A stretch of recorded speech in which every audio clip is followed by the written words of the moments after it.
this June meeting of PPACG? I'll take that as a yes. Welcome everyone to our June PPACG meeting. We have a great and lovely group on Zoom this morning. Hopefully maybe next month we'll have an opportunity to see some of each other in person. I won't get my hopes up, but I'm hopeful. And with that, why don't we have introductions? Jessica, sorry. All right. So I'm going to go down the list and just name off everybody that I've seen as far as board members. And if I've missed you afterwards, if you'll let me know and I'll add you to the list. So far, Jill, Andy Pico, Yolanda, Sharon Thompson, Val Carr, here. Dan Vanderwerf, Here. Dick Elsner, Don Wilson, let's see, I've seen Colonel Bearden, Ronald Every. Is there any board members that I did not call that popped on? Norm Stein-Tiller. Norm, gotcha. Jennifer Fitch from Peterson. All right. Gotcha. All right. Anybody else that I missed?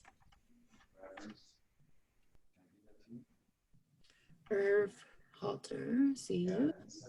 Gotcha. All right. So we should be good to go. And as people pop in, I'll keep an eye on who comes in this. Okay, thank you, Jessica. Yeah. Just a kind reminder that if you're not speaking, it is best for you to be on mute so that we can hear each other. It's already a difficult technological platform here. So welcome again, everybody.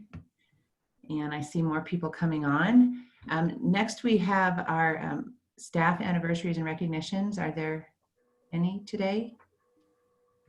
Yeah, thank you, Madam Chair. Actually, we have 4, and we carried over a couple that we had actually from last month, hoping that we'd be back together to recognize people in person, but obviously that's not happening quite yet. But yeah, really outstanding employees. I just wanted to give a public shout out to. In May, we had anniversaries for Beverly Majewski, our PPRTA finance manager. She's been with us 15 years as of May. Coincidentally, our PPRTA program manager, Rick Sonnenberg, also with us 15 years in May.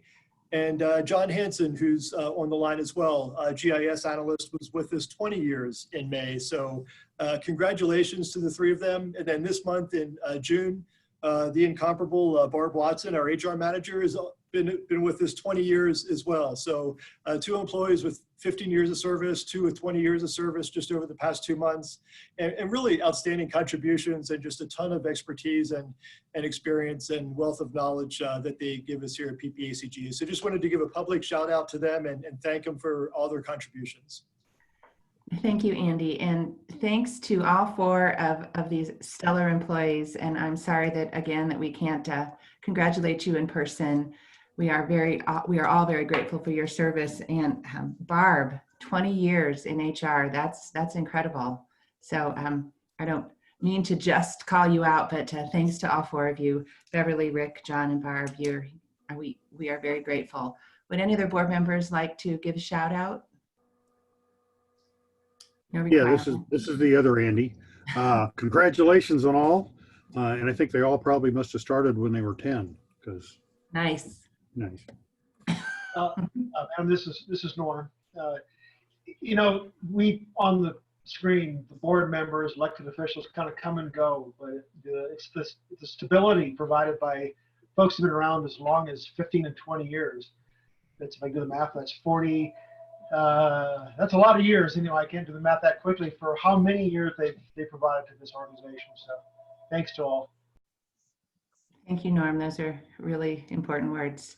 Anyone else? Okay, well, thanks. This is Yolanda. I'd like to congratulate them too. It's great.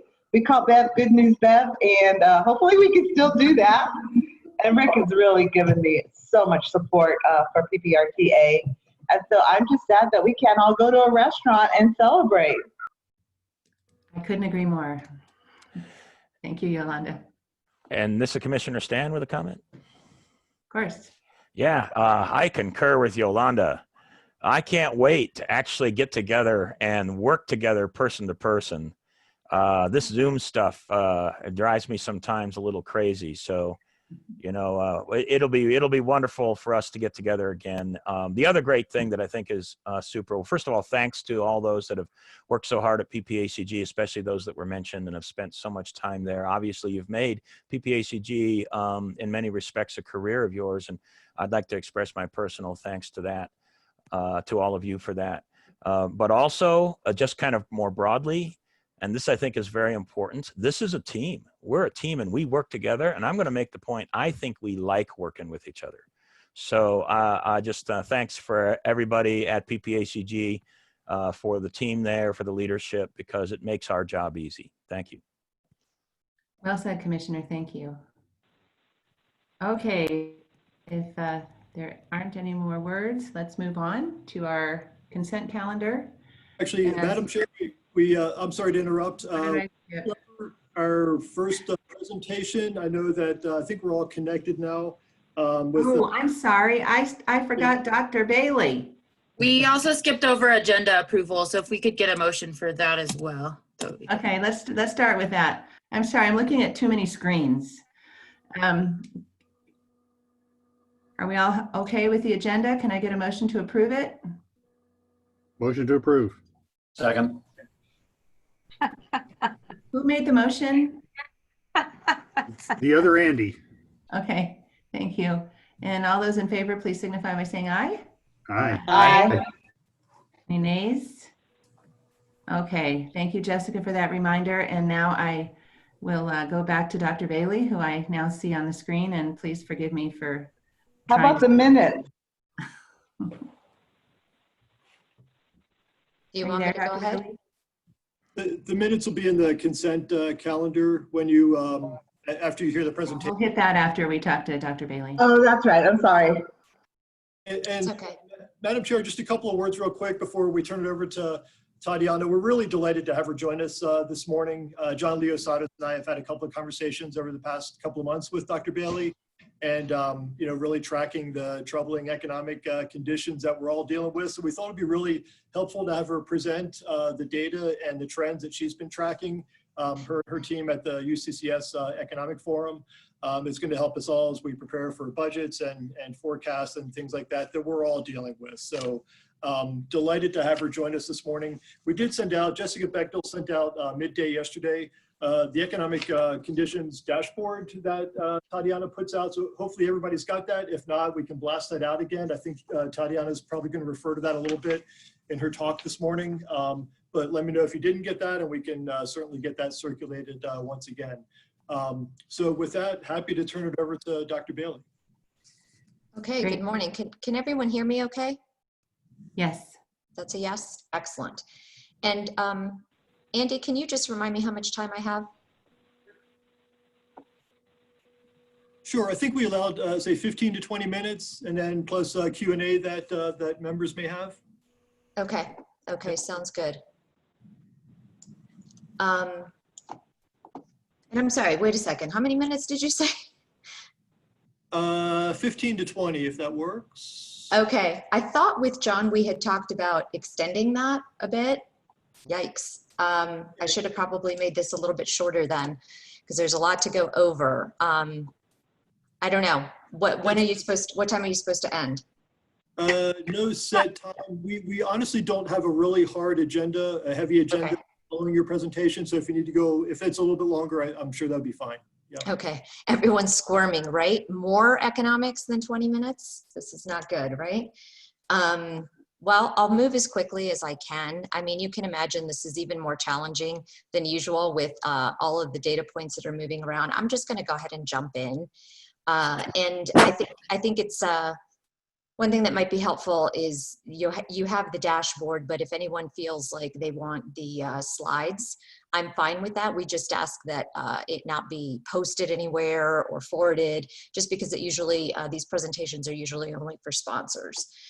So Good morning. I'm going to share my screen. You all will need to let me know. Oh, okay. It says host disabled participant screen sharing. So we're going to have to change that. Jessica, are you able to do that?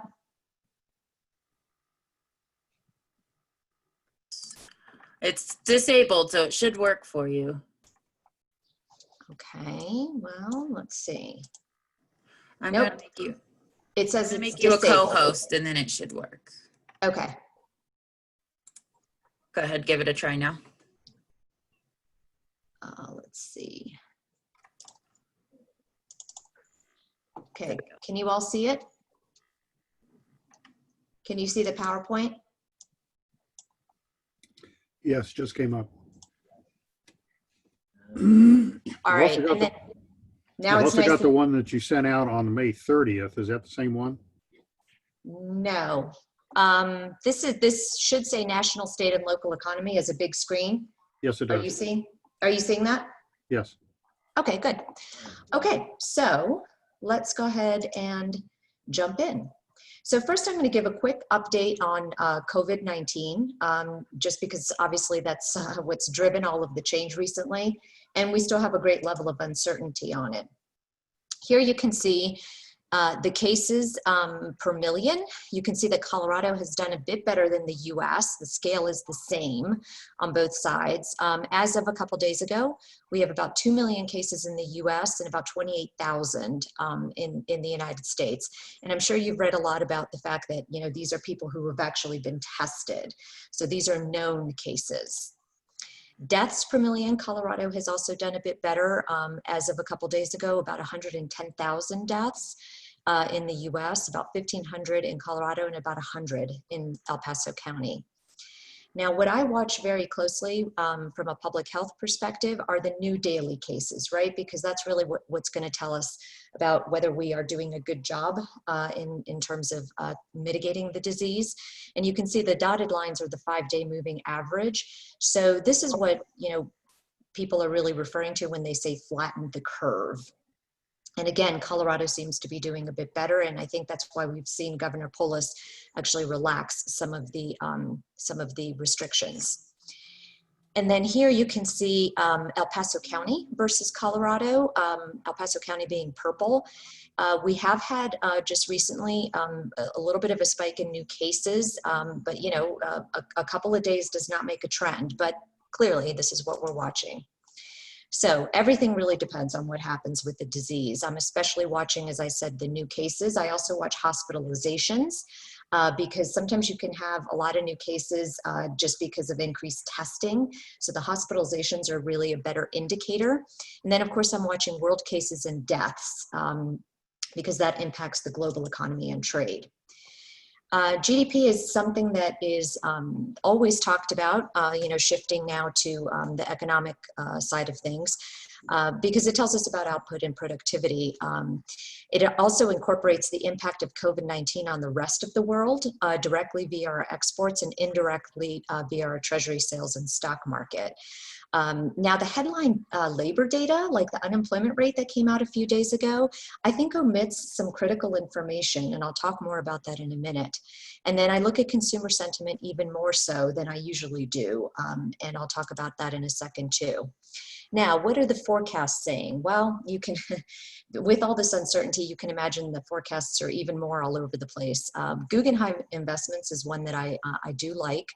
Unfortunately, they're saying it's going to be an L-shaped recovery with 4 years to return to pre-COVID levels. So I'm starting with the really ugly first, okay? They predicted the social unrest back in April, which I think was really interesting. And then they were saying it's really because this is especially hitting hard the lower income, lower skill workers. They also believe that the Fed's new corporate bond purchasing has created moral hazard. In other words, we're socializing credit risk. And this is giving sort of an artificial boost to American business. You know, I kind of agree with that. You know, in blue, I put sort of more my opinion. I think this might be true for corporations with a lower credit rating, but not necessarily with a higher credit rating. I mean, this was a huge shock to American businesses. And you know, people have asked me why would the Fed do this, dabble in the private market? Well, there was so much risk, and the magnitude of that risk so great that it really could spill over into the financial sector, to banks, and the Fed did not want that to happen for obvious reasons, because then that would just spill over to the rest of the economy. And then the gentleman, Scott Minard, sees a big trade-off between short and long-term policies. And I don't necessarily disagree with that, but what choice did we have, right? Conference Board is another forecast. It's based on actual data. They have a V-shaped recovery scenario with a roughly 5% contraction in GDP for the year, of course, subject to much larger than usual revisions. This is based on Q1 levels, but since we know Q2 took a harder hit, they actually put this as the less likely scenario of the two. And I'll talk about the second one in a second. They believe the unemployment rate does not reflect all of the claims or the involuntary part-time work or the decline in the labor force. And that's really, those are the same issues that I have with the unemployment rate that just came out. Their actual projection is a U-shaped recovery, with GDP contracting about 7% in 2020, 45% of it driven by the fall in consumer spending, which they say is going to fall about 50%, 20% hit on capital spending, 35% hit on exports, and mostly concentrated in April. About a zero net inflation rate in 2020 because of muted demand, the ongoing monetary support, and the low oil prices. They do predict that by June, we'll be back to about 87% of where we were in December, and by the end of the year, about 96%. But they don't expect a recovery in business investment until the end of the year. So this is what the scenarios look like, with the U-shape being the gray line, the V-shaped recovery being the orange line, and the W with, you know, a second wave of the virus being the red line.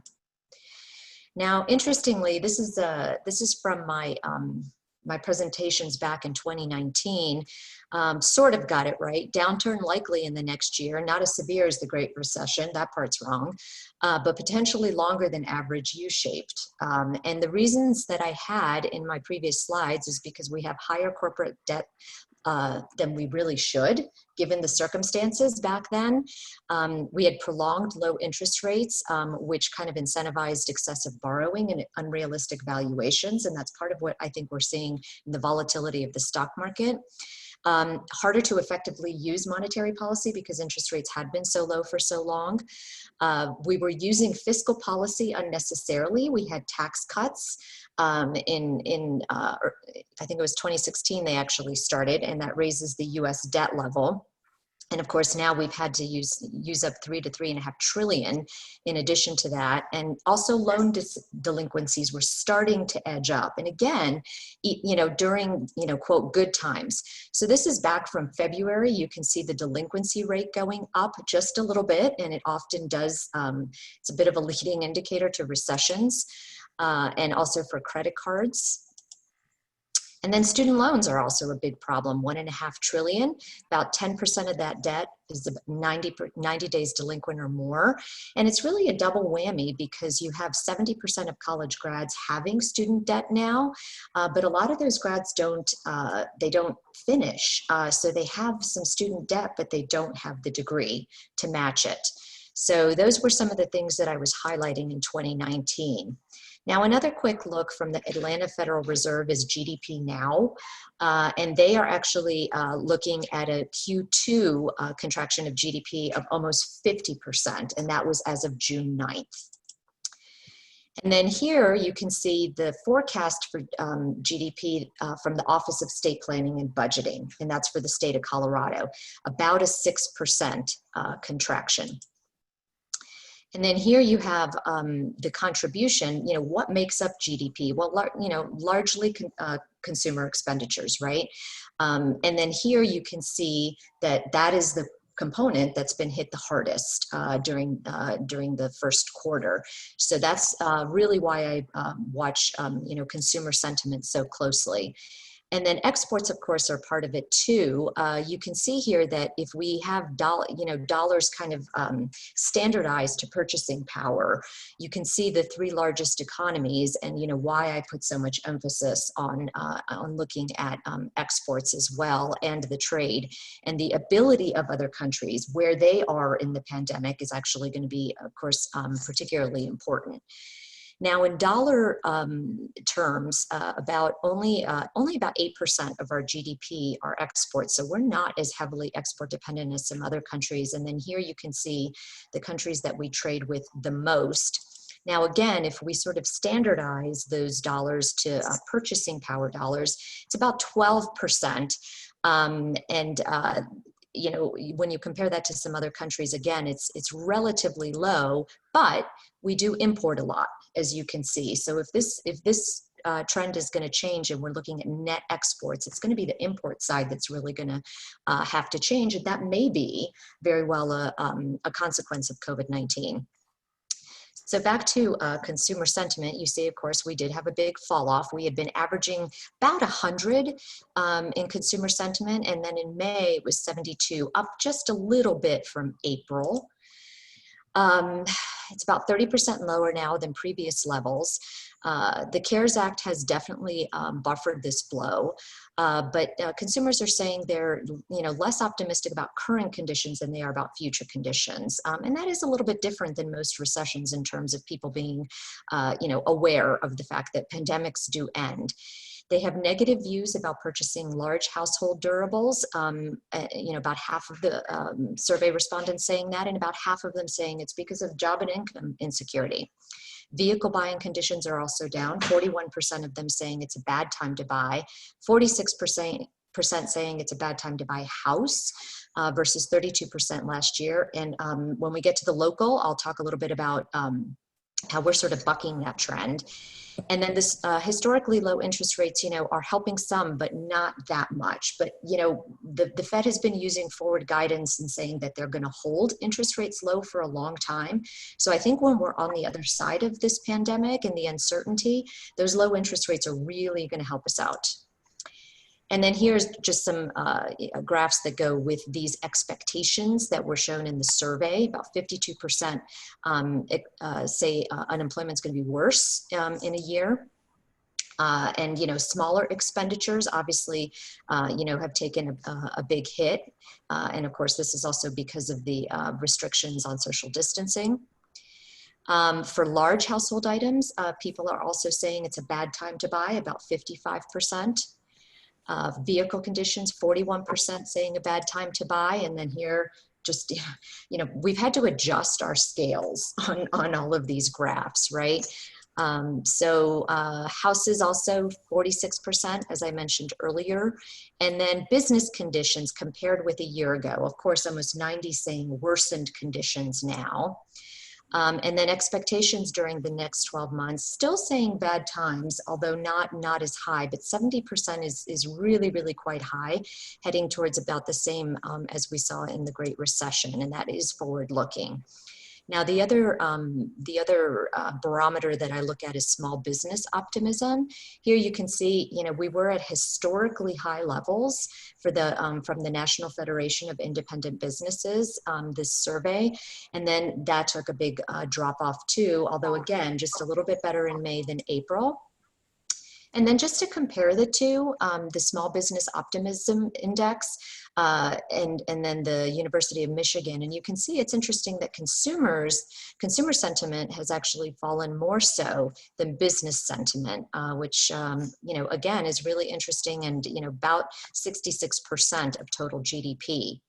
Now, this is interesting because the personal savings rate, you can see it went up a bit during the Great Recession. That's usually the case, right? People save more when times aren't good. But this 33% is somewhat unprecedented.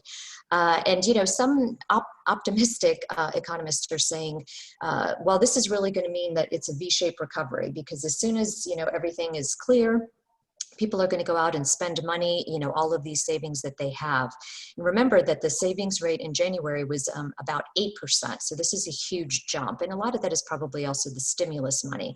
However, I don't necessarily think that says that we're going to have a V-shaped recovery.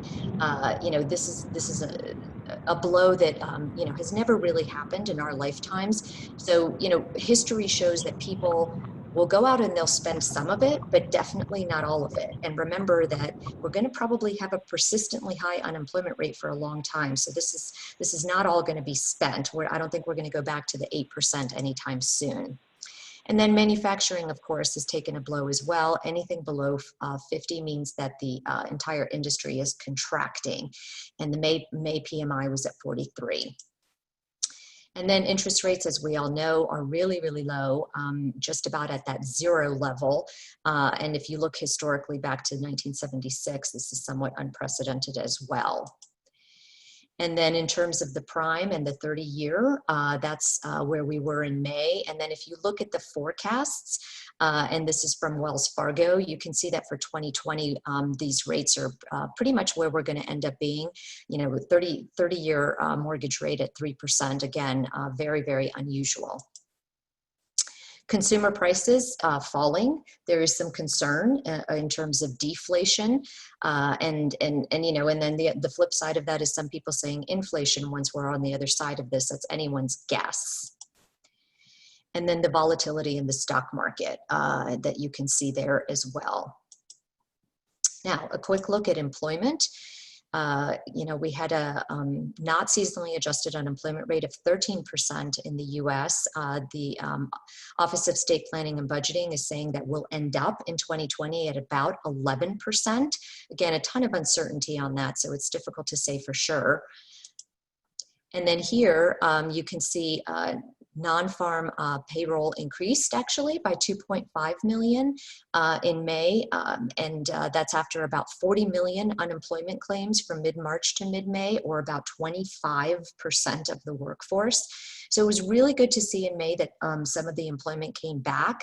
But if you look at the detail here, which I won't go into too much, but as an example, leisure and hospitality gained back in May 1.2 million jobs, but that's after losses of 7.5 million. So yes, it's good news, but the magnitude, you know, we still have a long way to go before we're back to the employment levels where we were. And then in terms of who's been hardest hit with the unemployment, mostly young people, mostly uneducated people, mostly Hispanics and Blacks, and more so women than men, right? Because when you think about the industries that have been hit hardest with hospitality and healthcare, those are female dominated. So why am I skeptical? I got several calls on what's going on with the unemployment rate not being as low. Well, the biggest thing is that you reduce the denominator when the labor force decreases. Every recession we've ever had, people just give up and they leave the labor force. So the denominator is the labor force and the numerator is how many people are unemployed. But if you make the denominator smaller with fewer people in the labor pool, that's going to increase your overall number. So, you know, that is to me a bigger structural problem, because it always takes a long time for people to return to the labor force.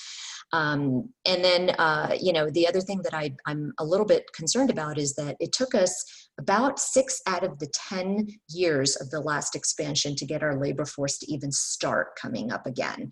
And I think a lot of that has to do with people not being trained for the jobs of today, quite honestly.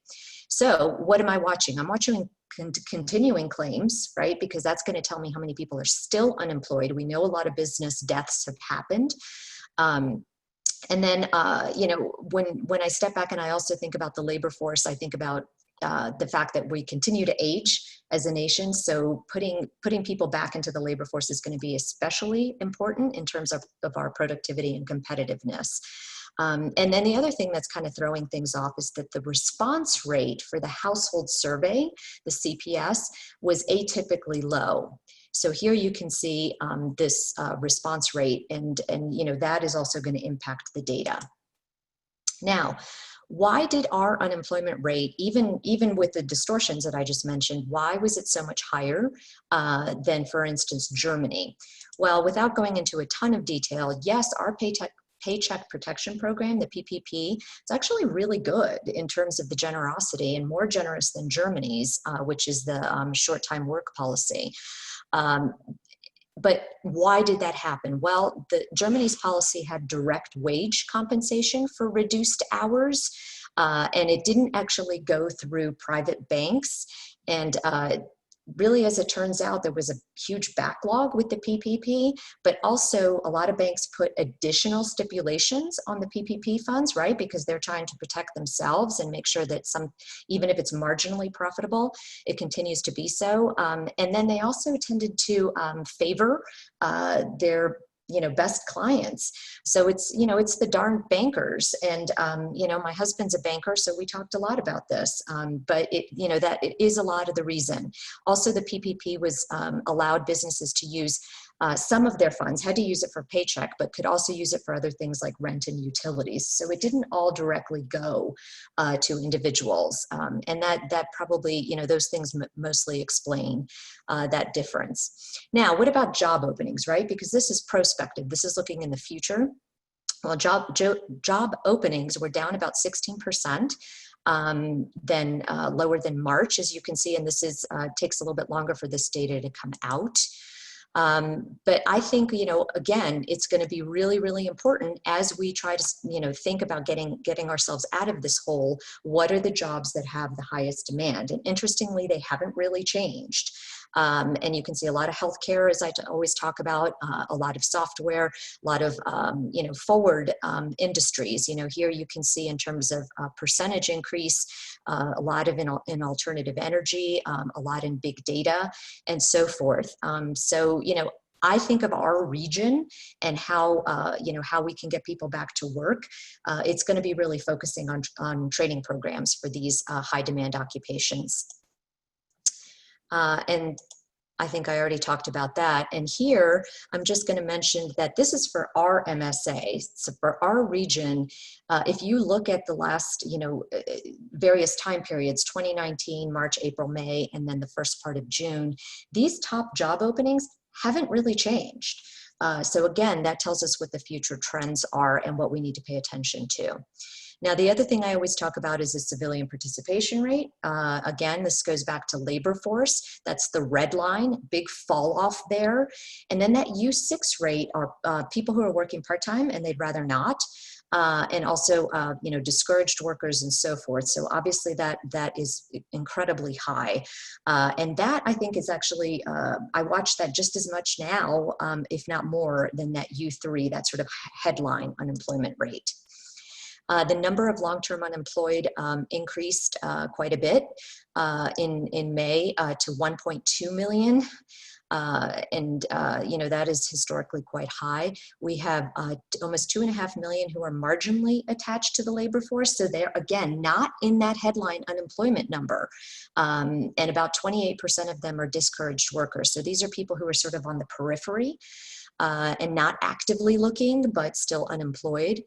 And then that civilian participation rate was 60.8% in May and was 63.4%. Doesn't sound like a huge difference, but that's a lot of people who have left the labor force.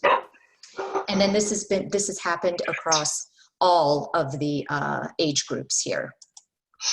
And then the largest, in terms of absolute number, are those younger workers. And by the way, that hasn't really changed. And then if we look forward to what the Bureau of Labor Statistics is saying is going to happen with the civilian participation rate, you can see that it's going to fall overall. And a lot of that is the aging of the population, but a lot of it is also young people not being trained for the jobs of today. There's no reason that 20 to 24-year-old cohort should be declining. I do always like to point out that Colorado is one of the highest in terms of labor participation across the United States. And now I'm going to switch over to housing. Just real quickly, the appreciation that we've seen in our area for home prices, average and median, really continues, because if you look at that April box there, the average and the median are both still higher than where we ended up in 2019. A lot of that is because of lower inventory and you know, other reasons, like a lot of professional and technical. I mean, it's kind of hard to believe that in Q1 we continue to have the sales level that we did. So we are definitely bucking that national trend. In 2006, the median home price was 8 below the US in Colorado Springs. And in 2019, we were 15% above the US. And then this is what's happened with existing home sales across the United States. So it has declined a bit. And we also have seen a decline in existing home sales in the region, but that's mostly because of restricted supply, which is of course why prices are going up. And then new home sales, you know, it took a little bit of a hit, but not much. And, you know, as construction was deemed essential. Now, going back to the US, if you look at this, I mean, the new housing market did still take a bit of a hit, but it's on its way back up, and most projections are showing that it's going to, you know, continue to rebound. Now, the housing market did fall from 75 in January to 37 in May, but again was, you know, on a little bit of an upward trajectory. They're saying that single family projects are going to decline significantly in 2020, down by about 21%, but then bouncing back and gaining it back in 2021. Multifamily housing, about the same story. In terms of projections overall, they're saying that sales are going to be about flat, about 1%. The resale market did fall in April, but that's actually helped builders if you look at the numbers. And just as a point of reference, 12% of all housing sales are new homes.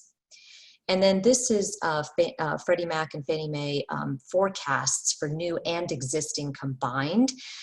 Major thing you can see here is, you know, lower interest rates, about, you know, a little bit of a decline in 2020 for total home sales, and then back up to 2021. But then prices somewhat depressed in 2020 at 0.4. But again, that's not what we're seeing locally. And then here's the distribution. You can see most of the homes that are sold are in that 100 to 500,000 range. And again, I'll show you this for our region in a minute. And then the home ownership rate, unfortunately, was falling and was recovering. And you know, it's kind of anyone's guess where that will go. My guess is it's going to fall again, because some of the people who were, you know, starting to make gains in the last expansion, you know, have been hit particularly hard by COVID-19. So as a wrap up on the national here, you know, what are we going to see moving forward? Households, well, savings levels will increase, especially for lower income groups, but this is also a problem because lower income groups spend more of their total income than higher income groups, right? So their marginal propensity to consume is higher. So overall that hurts the economy when they are not active consumers. Households also going to have increased spacing even after the pandemic, which decreases the survival rate of restaurants, cinemas, air travel, hotels, and this will all raise prices eventually. More glamping, as my husband calls it, a lot more outdoor activity, more outdoor fitness. The Midwest gets chubbier, but I think Colorado is just going to get tanner. More local buying and buying of US products. More work at home, reducing emissions, but also less public transit perhaps. So, you know, is the net zero? We don't know yet. And probably higher health insurance costs, but that's nothing new. And then in terms of businesses, we know, case in point, more video conferencing and less corporate travel, less office space and overhead, which is good for business owners, but bad for commercial real estate, especially Class B and lower. Increased costs for businesses from sanitation and more disaster planning, fewer buybacks and lower dividend payouts, most likely, at least in the short term. Employer health insurance costs are going to continue to increase. And then depending on the election outcomes, we could see increased labor participation or protection, I'm sorry, including gig workers, or just more contract gig workers as businesses try to reduce their overall costs so they don't have to pay insurance. And then I think a big one is more innovation because, silver lining for disruption is almost always that it breeds innovation. And then for government, well, potentially more global restrictions on travel from the federal government and state governments. Depending again on the election outcomes, we could see more regulation for households and businesses to have more emergency savings. I don't know that that would happen. Again, I think it depends on the elections, but I think it would be wise to just do that with increasing incentives on tax breaks for emergency savings. Increased funding for the CDC or other public health entity or entities. Increased regulation for nursing homes, increased supply of government bonds, so even more US debt, and more pressure to address the widening chasm between the high-skill, high-wage workers and the low-skill, low-wage workers. And we've seen a lot of that in the last couple of weeks. Now, the Colorado state economy. So just really quickly to show you what's happened with the Colorado funded unemployment claims. This is not the federal government, but just the Colorado liability. If I extrapolate these claims to an unemployment rate, the unemployment rate is actually closer to 16%. And if you include gig workers, about 19%. Now, of course, as people go back to work, that pulls it down. But look at what the pre-pandemic average was for weekly claims, about 2,200. And look at what it's been over the last 3 months. The amount paid in 2019, the weekly average was about 7 million. And from March to May, it was almost 740 million. And then here you can see by industry, of course, accommodation and food, retail trade, healthcare and social assistance, but also other services. And that would include things like barbershops and so forth. Even professional and technical services over to the right there. So that gives you the number and the percentage of the claims. Now it's only through May 16th because there's a lag in the data. And then because El Paso County has somewhat similar industry spread or representation as the state of Colorado, what I just did here is I extrapolated those percentages to El Paso County because that data is not actually included in what CDLE provides, just to give you a sense of the number of people unemployed. And again, from March to May, and for instance, accommodation and food, almost 8,000 jobs lost. And then again, here you can see that it's about 32% of the unemployment claims in the state belong to young people.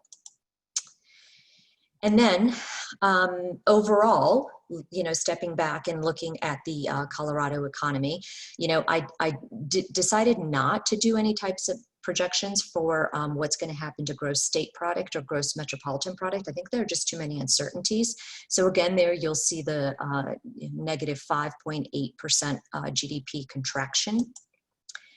Good old days, we had better gross state product growth, 5th fastest growth in the nation. The largest contributors were professional, scientific and technical, mining and information, but also real estate and government. In 2019, we were one of the best performing states, and I'm going to still be bullish on Colorado, and I'll talk about that in a minute, just in terms of our ability to bounce back from this. These are our fastest growing industries.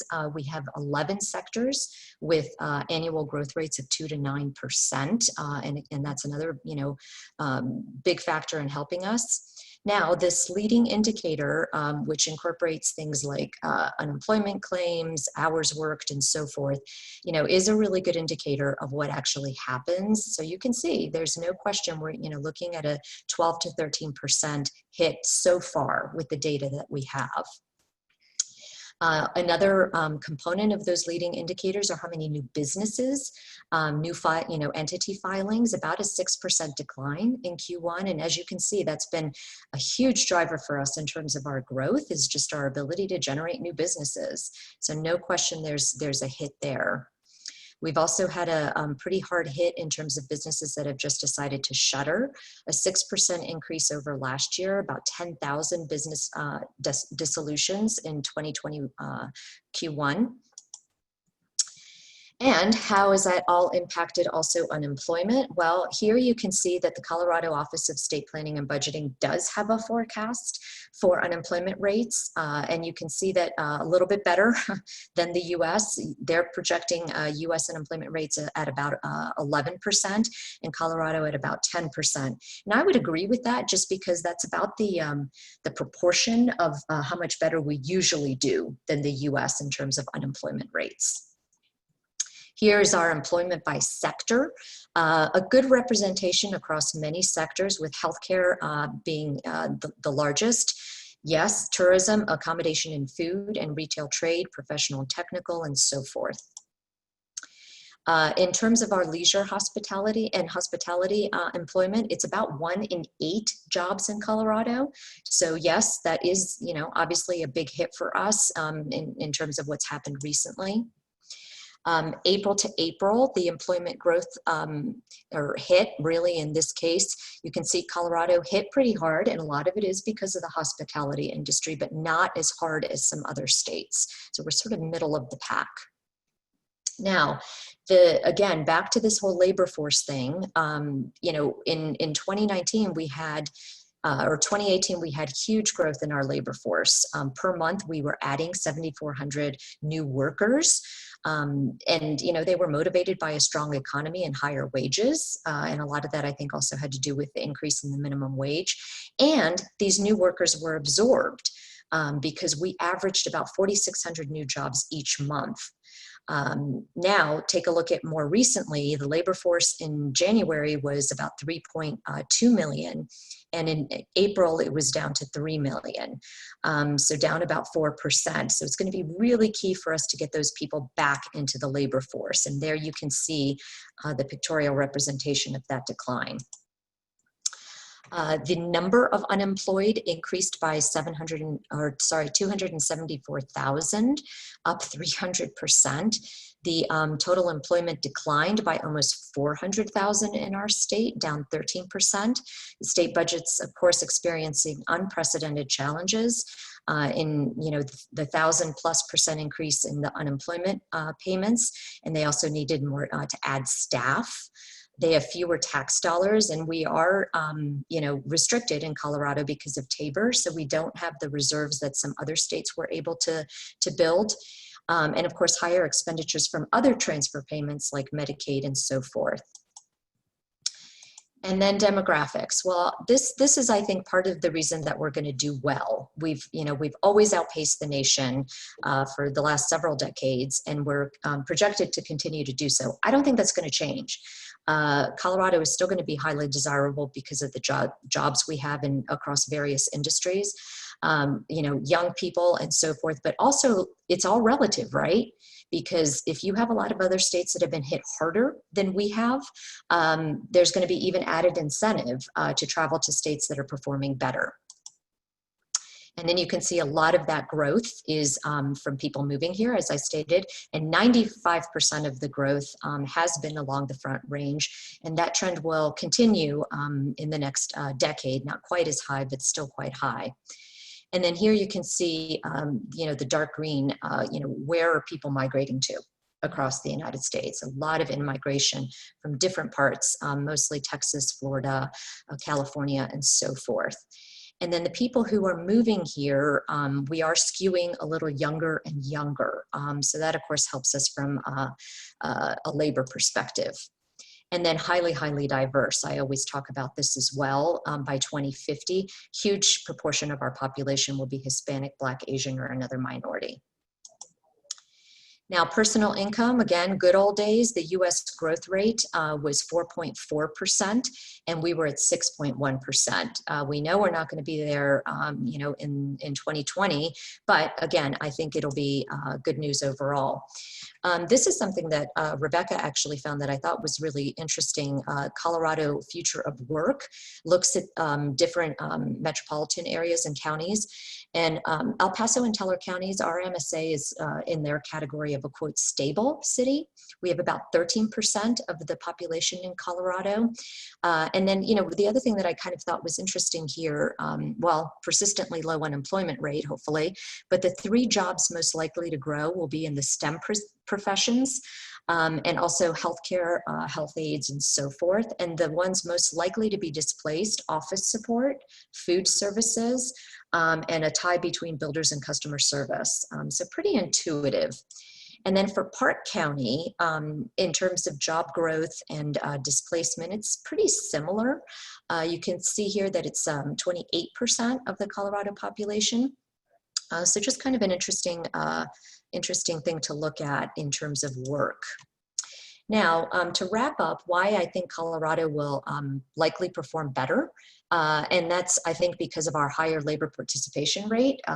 You know, it's fallen in Colorado, but we were at a higher baseline and higher percentage to begin with. And, you know, that helps us because of increased productivity, consumer spending, and also tax base. We have more educated and higher educated people, and that correlates with higher labor participation, especially for women.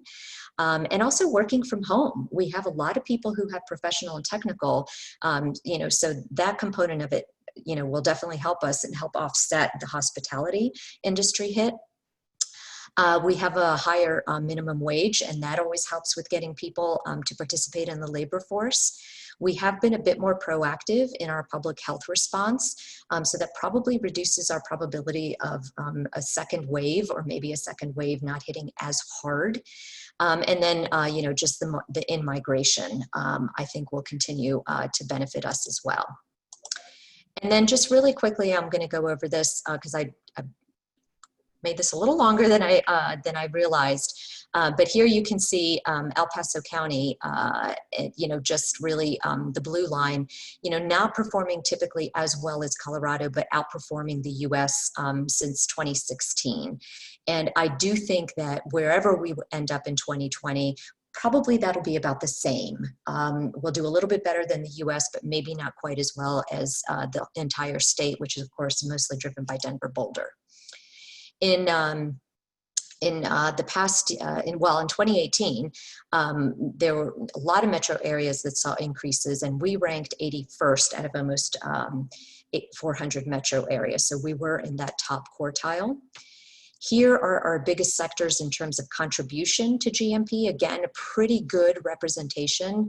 You know, finance, insurance, real estate, number 1, professional and technical, number 2, and greater than, you know, federal military, those 2. And then here, if we compare that to the US, you can see the dotted lines show us where we're sort of, you know, we have a heavier representation than the US in these sectors. And again, you can see those first 2 or first 3 categories really dominating there as well. And then compared to Colorado, where we are actually not that different than the state of Colorado, except for probably federal military and a couple of other categories.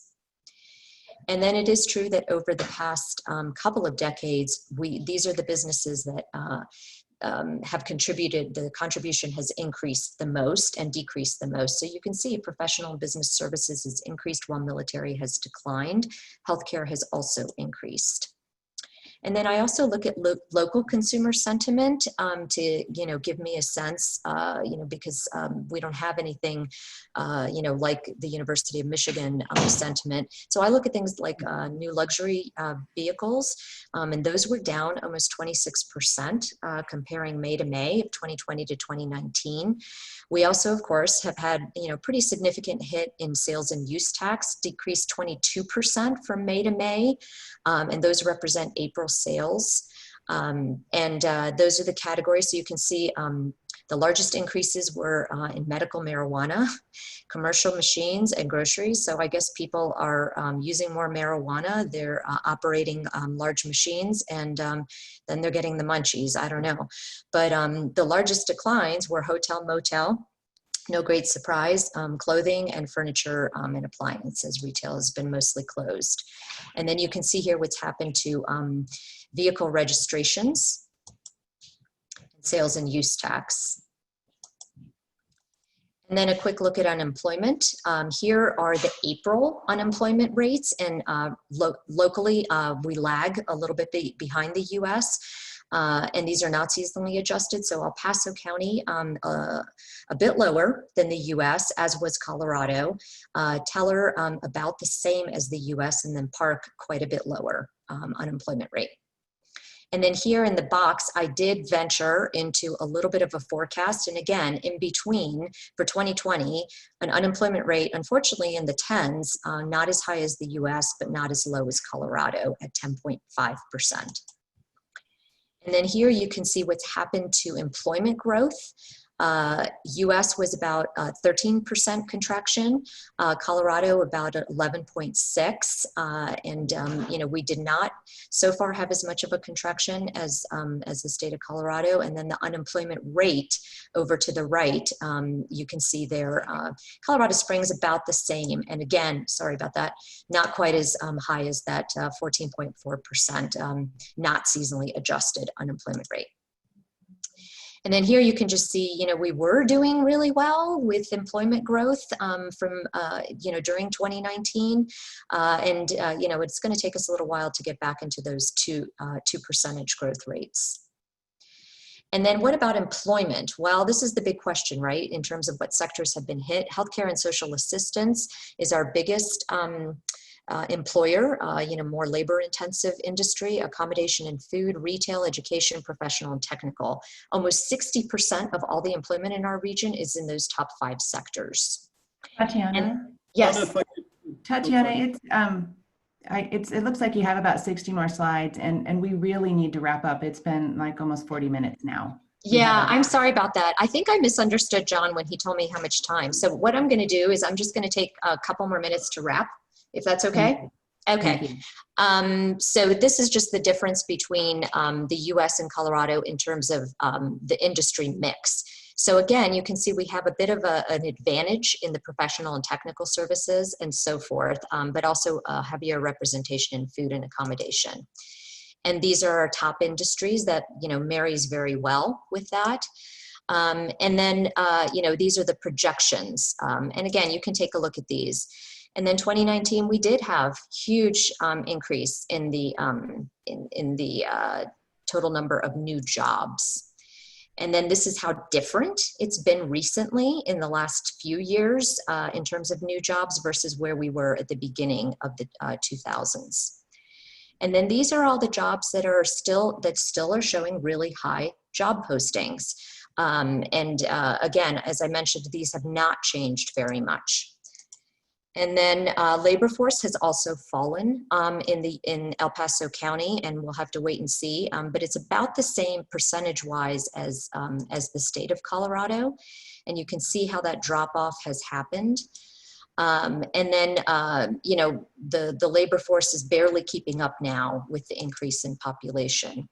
So I think, you know, I'm actually going to stop here only because, you know, if there's interest in terms of home prices and so forth, you can take a look at these slides. But I think the only other thing I'm going to do is probably just mention to you that, let's stop here, that I do think that El Paso County is going to perform better than the US in terms of, you know, post-COVID. And the one other thing that I'll mention, you know, besides the other advantages that the state of Colorado has, is that we're less expensive than Denver Boulder. So I think that some of the in-migration that we've seen in this region in the last few years is maybe even going to be amplified a bit as people can telecommute more, and as that sort of, you know, seeps into the US economy and makes certain regions just more desirable to live in. Great. Thank you very much, Tatiana. It is good to hear that El Paso County is poised well for the future. I know that many of us may have questions for Dr. Bailey, and because of the time, I would encourage you to reach out to her separately. She did send her slide deck to us. Thank you for doing that. And I'm seeing in the comments that a lot of people were wondering about that and wanting that.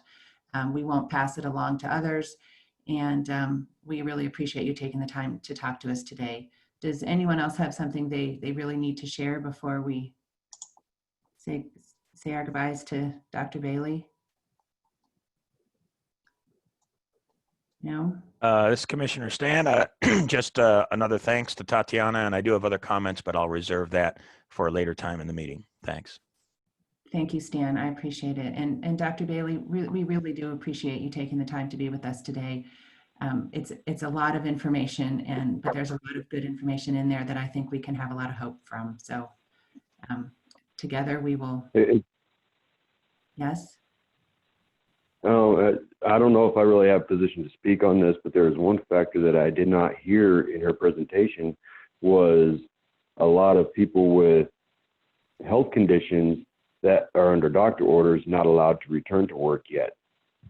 Right. And I think that is a good weighing factor as far as the unemployment rate here in this region. It's a very good point. And Norm Steen wrote, our challenge as policymakers is to determine what steps to take to positively affect the economy, not just watch it. So there's our call to action. Okay, thank you, Dr. Bailey. Let's move on with our agenda if that's okay with everyone. Goodbye to Now- everyone. Thank you. I Bye-bye. believe we are on to finally our consent calendar, which I tried to bring forward, I don't know, 40 minutes ago. There are 4 items on our agenda, our consent calendar, I should say. You can see them all there. If no one would like to take anything off, I would appreciate a motion to approve the consent calendar. Motion to approve. Second. Thank you. All those in favor, please say aye. Aye. Aye. Aye. Any nays? Aye. Aye. Okay, consent calendar passes unanimously. We are on to our 2 action items. The first item is the fiscal year 2021 through 24 TIP amendment number 1. That is Catherine, if she's on the line. Yes, good morning. Good morning. Right, so we have received a request to amend our future 21 through 24 TIP.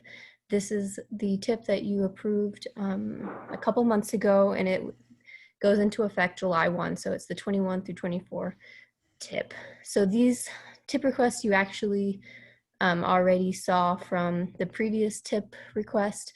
It's a request from CDOT to update the TIP document with the build grant projects and an additional ramp rehabs on I-25.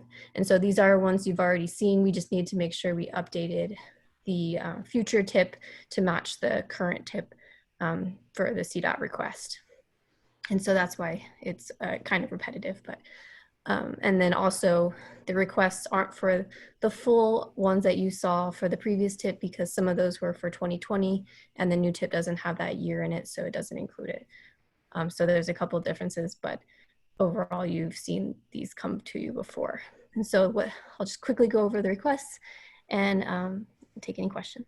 So the first item would be to add projects in 21 and 22 for minor ramp rehabs on North Academy, Briargate, Intercrest, and NORAD. The second one is to add projects in 21 and 22 for the part of the build grant on I-25 and Colorado 94 safety improvements. This is using HSIP, Bridge Asset Management, Water Quality, and SB 267 funds. The next one is add project in 2022 for the build grant I-25 safety improvements using signal pool funds. Those are state funds, I believe. Yes, those are state funds. And then the next one would be to add in 2021 the build grant I-25 safety improvement surface treatment funds. The next is add project in 2022 for build grant I-25 South Academy Bridge using build grant or bridge enterprise fund state funds. And then finally you have add project in 21-22 for South Academy PPRTA build grant using PPRTA local funds from El Paso County. And so all of the build grants projects you see are actually part of the same project. It's just broken up by funding type to make it easier to move in the documents for our TIP and for the state's TIP. And the request are the TAC and the CAC have both recommended approval. And I think I saw Shane if you have any more specific questions on those projects too.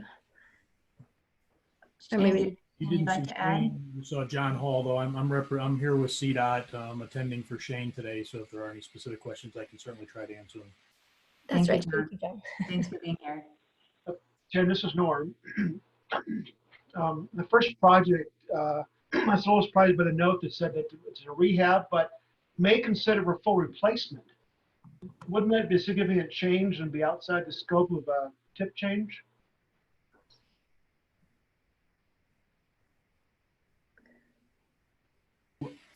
The first project on the list is a minor rehab of the, it's just a pavement overlay, a milling and overlay of those interchange ramps at those. There's nothing about a full replacement. If you look at the letter from Wendy, it says possibly even replacing the structure in the project notes. I'm wondering what conditions would replace the structure versus just a rehab. That's project 23537. Yeah, so that memo was done when there were other projects being proposed on here. So the project that this budget, so that one is not in this budget, in this action for you. That was a memo to justify a bunch of projects. Honestly, the first two of those on the memo are not included anymore. And hopefully you guys. Okay, yeah, but, yeah, I'm glad. 540 is the project specifically mentioned, where the memo ties in with what's on your summary, your PPACG summary. Okay, just want to make sure what we were deciding to do. Thank you. And this is Stan with a question. Okay. Just asking, so once we complete the vote here, and let's assume for the moment that it passes, that's probably what will happen, but what is the next step or two going forward past that we need to make sure that these projects go forward? If it's kind of on automatic, that's good to hear. If there's some other specific things we need to do, I'd be interested in hearing those. From a CDOT perspective, for example, the first project, which is a resurfacing project of those ramps, it should be relatively on autopilot. It's CDOT resurfacing funds. It's actually my residency that's working on it. Patty Henshin is the project manager. So it should be on autopilot. The only thing would be if, and I think this is pretty doubtful, if there were, overrun a budget or whatever, and we wanted to hit another ramp or something like that. On the rest of the projects on the list, those are the MAMSIP projects. And I can certainly try to get into a little more detail. I'm not 100% up to speed on these projects since they're not in my residency, but as a whole, I mean, everything is moving forward on these MAMSIP projects. I think there's every chance that this is such a huge conglomeration of projects that there could be additional tweaks to funding and additional funding that you need to tip to make the entire thing whole.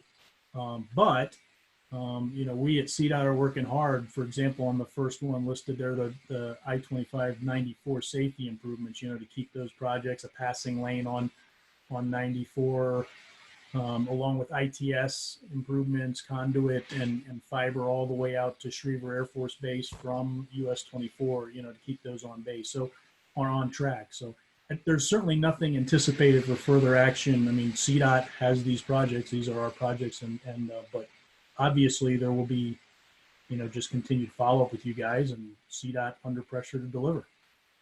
All right, thank you. And this is Wendy. I participated in a meeting on Monday, and John is absolutely correct. Everything is moving along. And if we have to make changes to the Academy Briargate ramp project, I'll follow up and I'll make sure that if there's something that needs to be adjusted, we'll get it taken care of.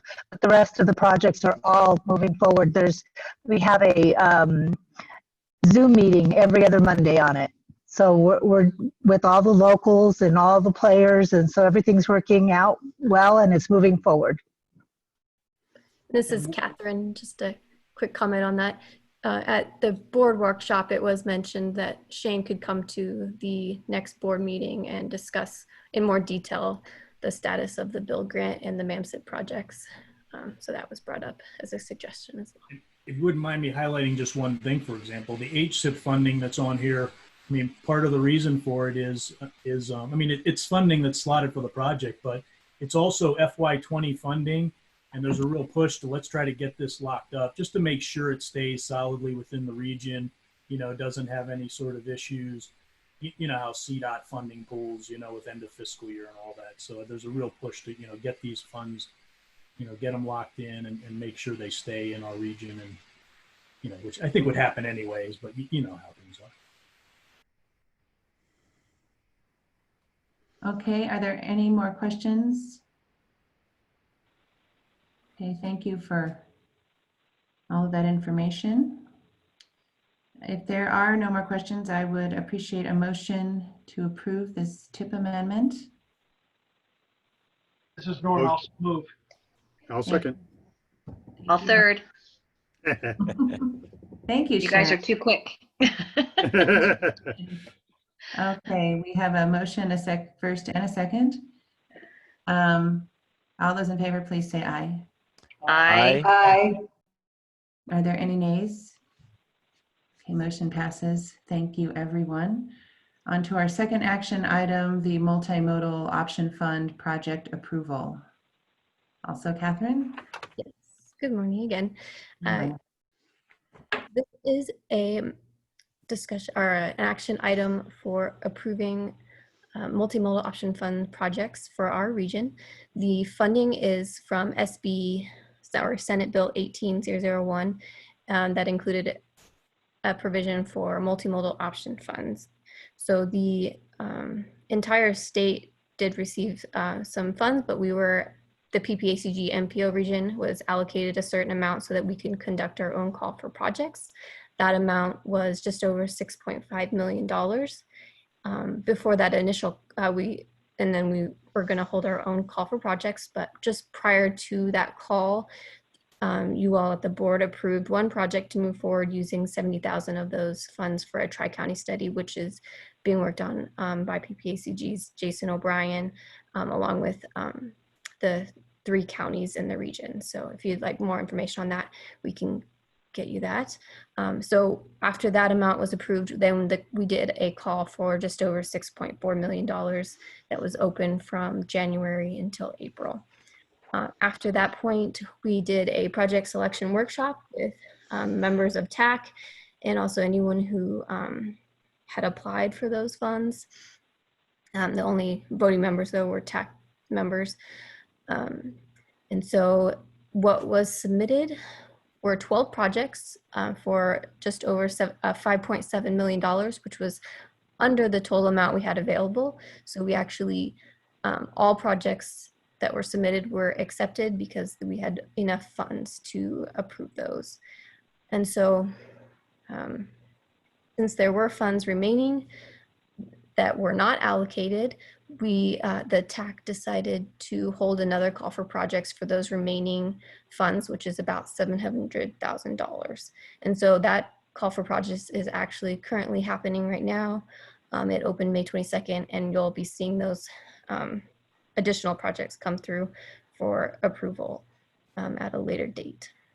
And so this would be the TAC and the CAC recommend approval of these MMOF projects and funds for inclusion in the FY21 and 24 TIP, which would make this amendment number 2 to that TIP. And I can go over each of the projects quickly, just the name and the county, or the locale and the project title, if that's helpful. Okay, I'll just do that real quick. So we have Colorado Springs MMT, Enterprise Asset Management Systems Implementation, Woodland Park, pedestrian ramps, sidewalks, and trail overlay. Colorado Springs Rock Island Trail signalized crossing at Murray Boulevard. El Paso County South Powers Boulevard Multimodal Corridor Study. Fountain Valley Senior Center, or INVITA, a coordinated mobility on demand program in the Pikes Peak region. Manitou Springs Creek Rock Trail phases 4 and 5. Colorado Springs MMT Alternative Transit Service Implementation. Colorado Springs Shooks Run at Uinta Signalized Trail Crossing.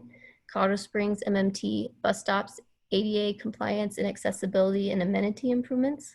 El Paso County ADA Asset Measurements and Construction Project. Colorado Springs Dublin Park Trail at Dublin Boulevard Signalized Trail Crossings. Colorado Springs Hancock Sidewalks at Sand Creek Trail to Academy Boulevard. And that was it. Great, thank you, Catherine. I have one question.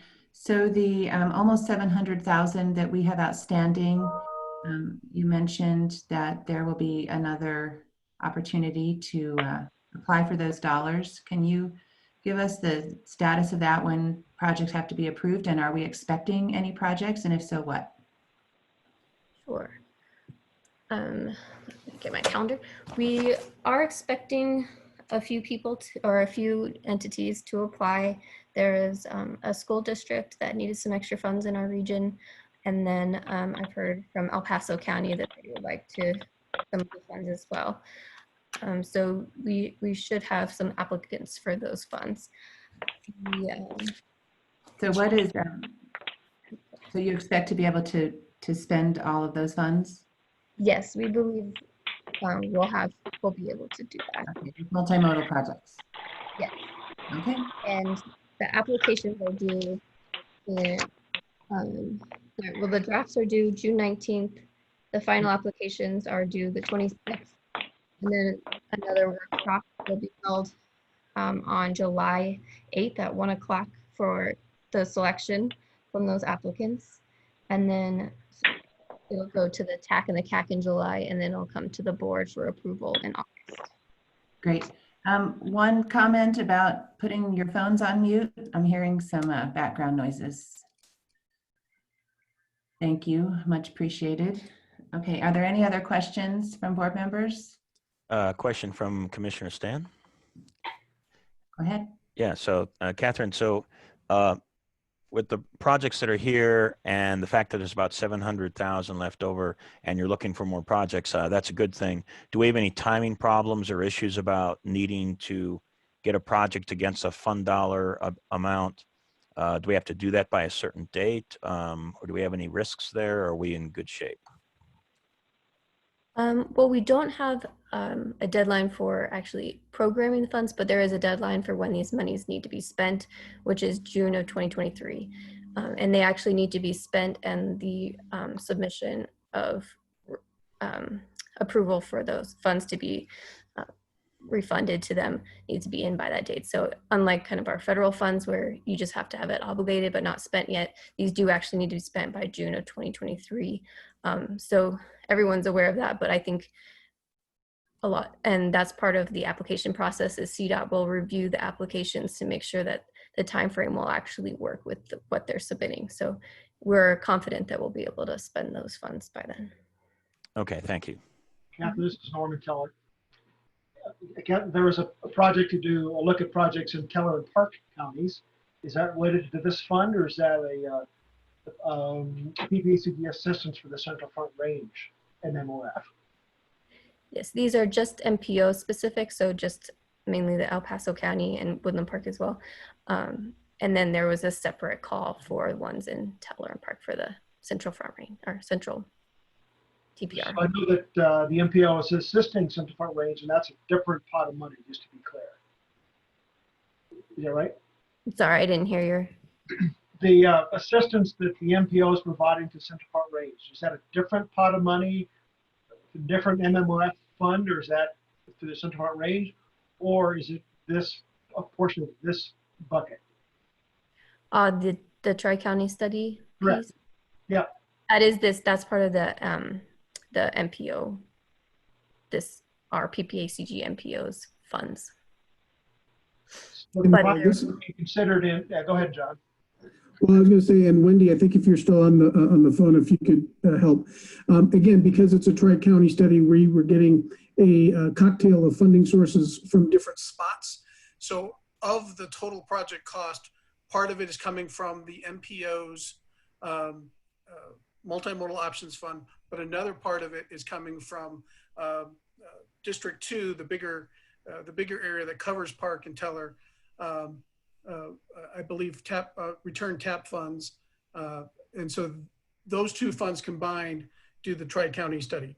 So okay, thanks. Just want to clarify that there's other funds involved in the tri-county. Got it. Thank you. That's correct. And they were actually funds that were returned by the Central Front Range on a project that couldn't go forward. So we put them back into use in your area. Great. I'd love to say it worked. Thank you. Yeah, great. Any other questions? If not, I would appreciate a motion to approve this item.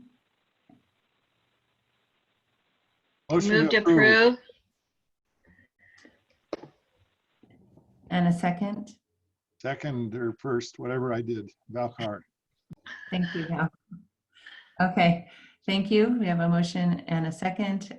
All those in favor, please say aye. Aye. Aye. Are there any nays for this item? Thank you. Motion passes unanimously. That concludes our action items, and now we have 3 informational items, I believe. The first is a COVID-19 update, which hopefully will be positive news. It's all positive, Madam Chair, and I'll be super brief with this one.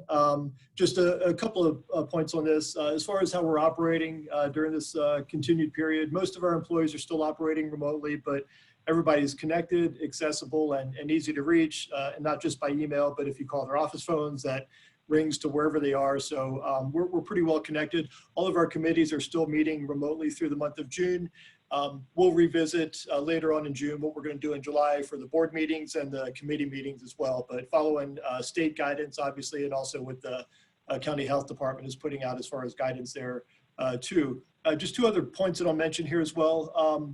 Not so good news is that we're tracking the impact of the state budget, what impact that's going to have on us as an organization as far as our budget as well. And the impact is mostly going to be felt in the AAA. I know Jody is on the line if you have any follow-up questions on this, but we're not quite sure what the level of impact is going to be on our AAA services, both internally and externally with money that gets passed through to our service agencies yet. You know, we're tracking that. Fortunately, we did get a lot of federal relief money that flowed to us. That passed with the CARES Act and another act that was passed by Congress. It was just under 1.7 million. So that's going to be offset a little bit by the reduction that we're going to see from the state for 2021, we think, but we don't quite know what that's going to be quite yet. But Jody's been working closely with the RAC and with our service agencies just to figure out how we're going to manage that going forward. And the final thing I'll mention is last week I sent around a report that we worked on with CDOT. Shoshana Liu did a great job pulling together a pretty diverse group statewide to look at ways to use transportation investment for economic recovery, and came up with some really good recommendations in there that went up to the governor, and he's using that as far as his statewide economic recovery plan that he's been working on with a broader group. But if anybody needs that report again, I can send that out. But it's really good suggestions as far as tapping into federal transportation stimulus dollars if and when they do become available, and if there is federal transportation dollars that flow to the states and the regions. We really strongly urge that they waive the local match requirement, just given the financial shape that we're all in. The report also recommended that we look at ways to really proactively transition our workforce into transportation-related jobs. They tend to have a pretty low barrier for entry, but pay pretty well as far as construction jobs and truck drivers and jobs of that nature. And it also pointed out, the report did, that we need to re-engage on transportation funding overall once we come out of this overall current pandemic and economic downfall that we're dealing with. You know, pre-COVID, we had transportation investment issues, especially on the statewide system, and those are still going to be waiting for us after we come out on the other side of this. So we really need to re-engage on how we're going to basically fund our overall transportation needs as well. But a lot of other really good recommendations in there. But if anybody needs that report again, I'm happy to send that out. But unless there are any questions, that's all we have for right now. Thank you, Andy. Are there questions for Andy on his report? Okay, then let's move on to the legislative update, which I think will be a very robust conversation. Is Jessica here for that? I am. Good morning, board members. Jessica McMullen, your Policy and Communications Manager. As you know, the legislative session has resumed and is continuing to meet. Your legislative subcommittee meets regularly to review and recommend positions to the board of directors. You all received an email on Monday at 1 o'clock discussing some of the 3 bills that were new that had the potential to impact PPACG. The first one was Senate Bill 2216, a workers' compensation for COVID-19. The legislative committee's position was opposed due to the unfunded mandate to local governments. Senate Concurrent Resolution 20001, repeal the property tax exempt assessment rates, what everybody knows as the Gallagher bill. It is attempting to create a ballot measure. We weren't sure where it was going to go, but it did pass the Senate second reading calendar and has gone to the House. The position suggested by the committee was monitor closely. And then we have Senate Bill 217, the Enhanced Law Enforcement Integrity, the Police Reform Bill, and the proposed position was opposed as introduced and seek amendments. Almost all of the amendments that we had looked at have passed. That bill has been modified greatly to be a little bit more acceptable. So I'd like to hand it off to Lauren Furman, our lobbyist, to give us a quick update on what's going on at the Capitol, and then hand it to the Legislative Committee to talk a little bit about their perspectives and thoughts and kind of go forward on it. Our memo on here did have this as the possibility for you all to take a motion on it to confirm the Legislative Committee's positions. We have always had it this year as we send that email out, and if we don't hear any objections, those are the formal position of PPACG, and I did not get any objections to any of the positions we suggested. So those are what Lauren has been functioning from. So I'll tag Lauren in and tell her to unmute and take over.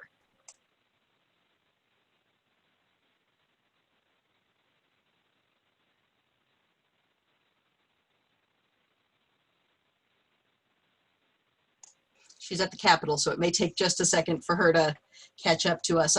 If Dick or Stan, our chairs, would like to maybe take over for a bit while we wait for Lauren. Good idea. This is Dick Elsner. Hi, Dick. I missed part of it because I had something else I had to take care of down here. But one thing that came up on Gallagher, and it just showed up yesterday, I was looking for the bill number. It's Senate Bill 20-223. It hadn't, you know, at the time I was trying to find it, it wasn't on their list of bills. But apparently they've introduced a bill that if Gallagher should be repealed, it would put a moratorium on any changes to the assessment rates for, I don't know, I heard anywhere from 2 to 4 years. So I'm not sure because I haven't been able to pull that out. Of course, the impact would be that we'd still be at the 7.15, I believe is where we're sitting at. We'd be at that for residential and then the 29% for commercial for 2 to 3 years after the repeal of Gallagher, providing the subsequent legislature didn't change their mind for us. So, the Gallagher one, I was personally against it. I'm still kind of against it because I just don't trust the legislature. But with this, there would be some assurance that we would still be whole for at least a couple of years, and then counties could try to figure out, and cities, most of the counties and special districts could figure out what they needed to do.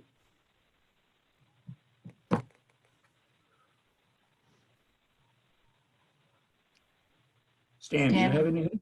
Yeah, thank you. I was scrolling through something, so thank you, Dick, for bringing that up. I'd say I think an important thing for us to just make sure everybody's got clarity on this. Because the legislature is moving so fast, we basically had to go right to the same procedures that we implemented last year, which was using that email distribution to the board members and asking if there's any objections. We kind of skipped a lot of the process that we were using last year because of coronavirus, where we had opportunities to take this to the board for a discussion at a meeting. That just really hasn't been possible because of the speed of movement. And I just thought it would be important to reiterate a lot of the positions that the legislative committee took that was sent to you to determine if you have an objection to it or not, had a lot to do with one of our core principles about not sending local government unfunded mandates.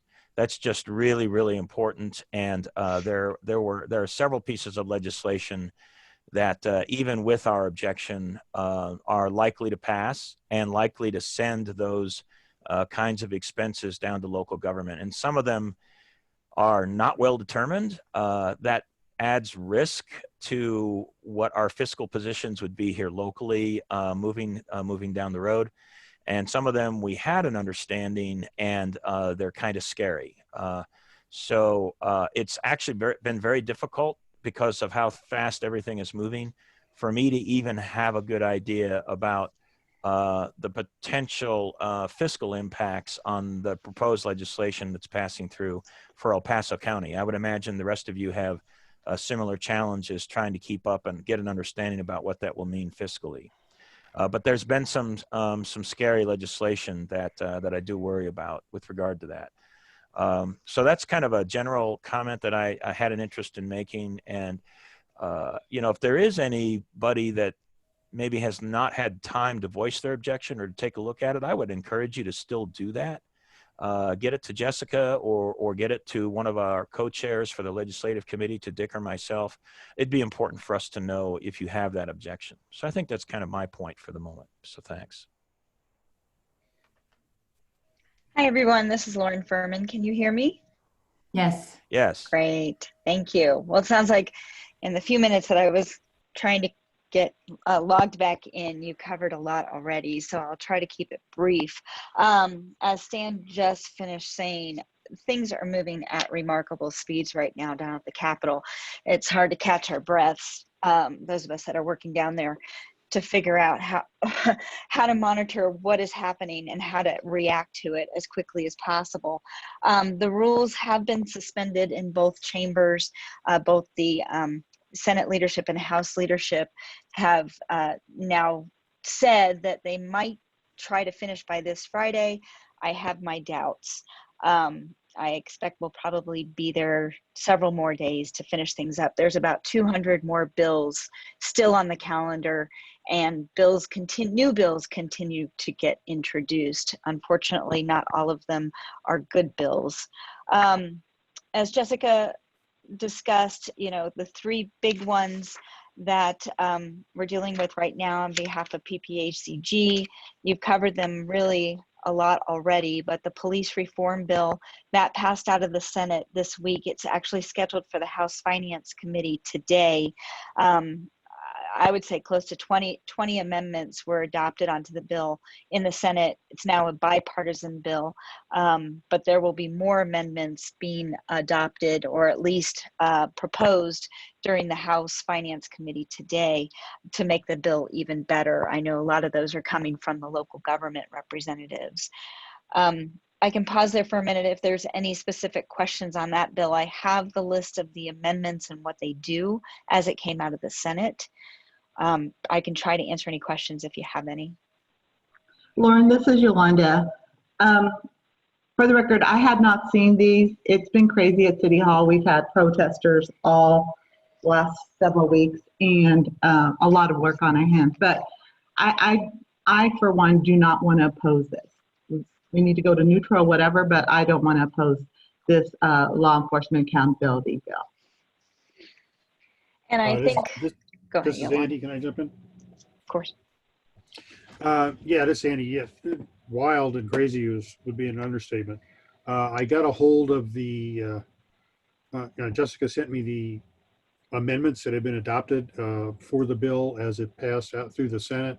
And I have to say, I'm pleasantly surprised and rather hopeful.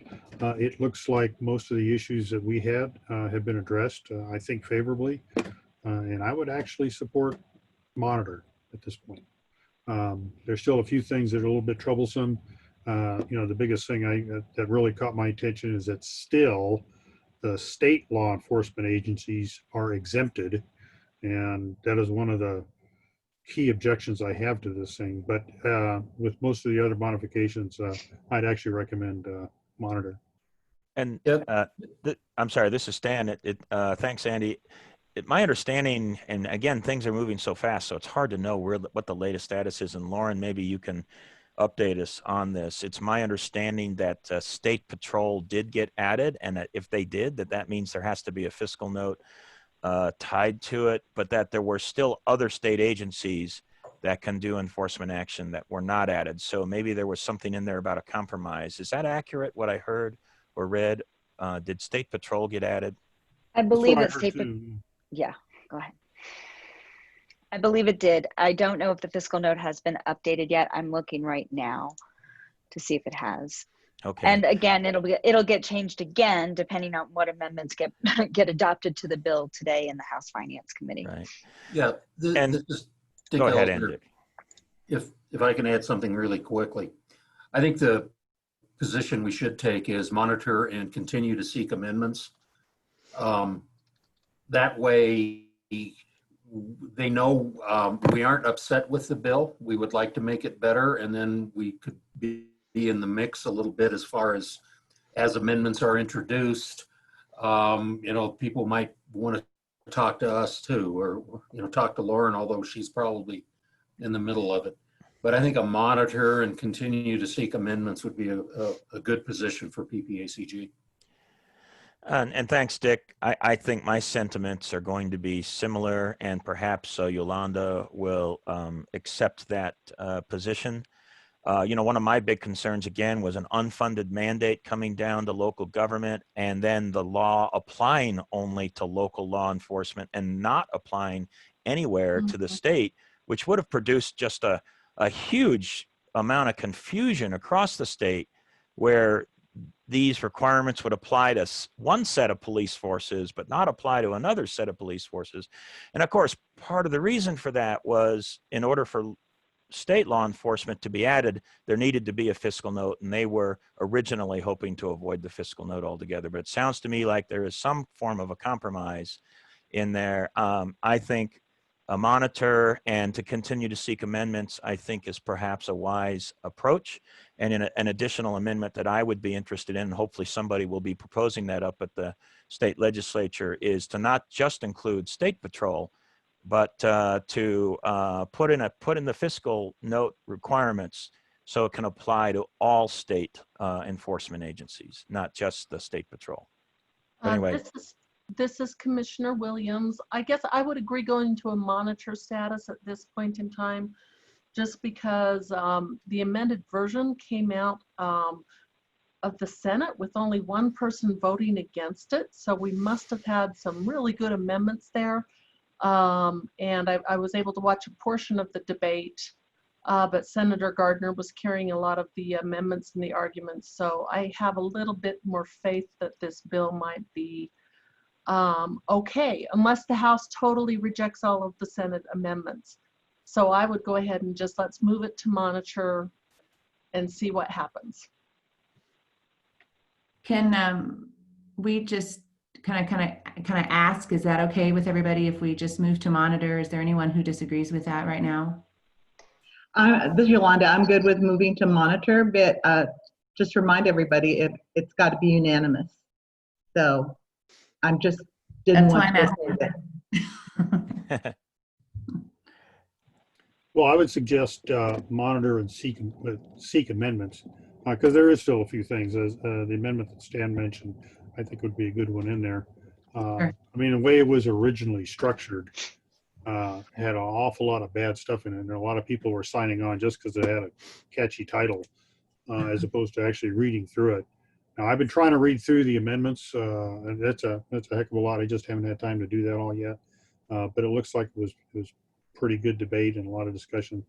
I mean, as it was originally put, by exempting the state and slamming all the locals, and some of the reporting requirements, forcing everything up to the state attorney general for a routine stop, it essentially would have turned local communities would have just contracted with the state for law enforcement.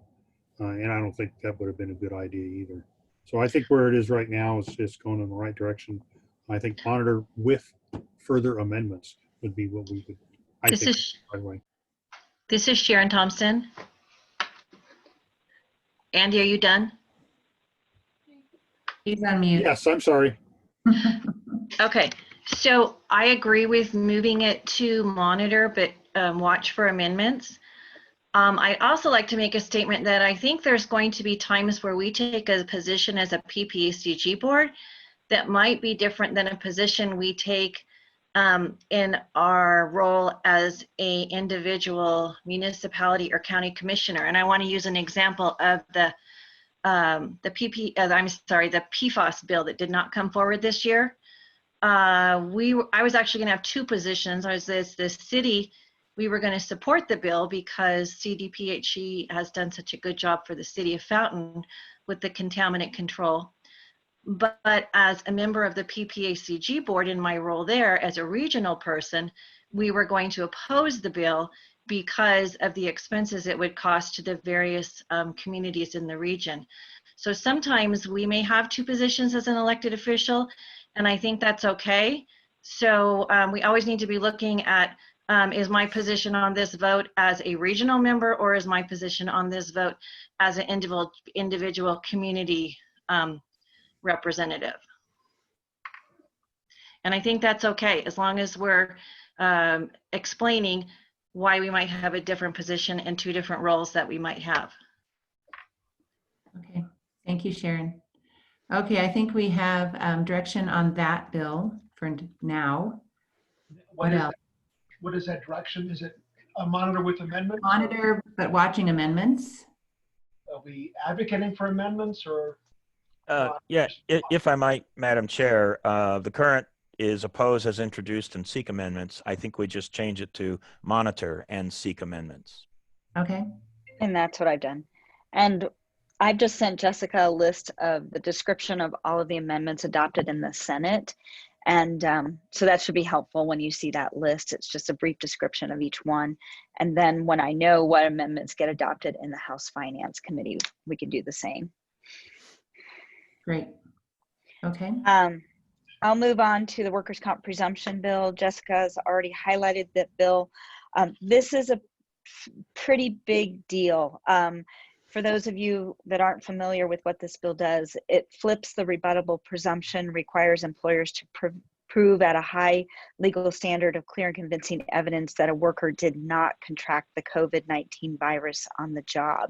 This has astronomical costs to the workers' comp system, and especially to cities, counties, and special districts. Conservatively, between the private sector costs of this bill and the public sector costs, I did just a back of the napkin estimate. It's about $300 million, and I think I was very conservative. This bill came out of the Senate Finance Committee this week on a party line vote. It's sitting in the Senate Appropriations Committee. I've never seen this happen before, but the sponsor, Robert Rodriguez, is trying to strip out the Department of Personnel and Administration fiscal note and claim that there's no way to know what the cost, the hospitalization costs would be for state employees, so we should just wait and see. That I don't think that that's going to fly with Appropriations Committee members, so that's why it was scheduled this morning and they laid the bill over. The local governments have all submitted their fiscal impacts specifically to each Appropriations Committee because the fiscal note analyst didn't put those costs into the original fiscal note. The analyst has been told that he needs to put those costs back in, so the new fiscal note should reflect those local government costs. Highly recommend opposed position, which we have already taken through the PPACG Legislative Committee, and reaching out to the delegation to let them know how bad this bill is. And I'll pause there. Okay. Any other thoughts on that?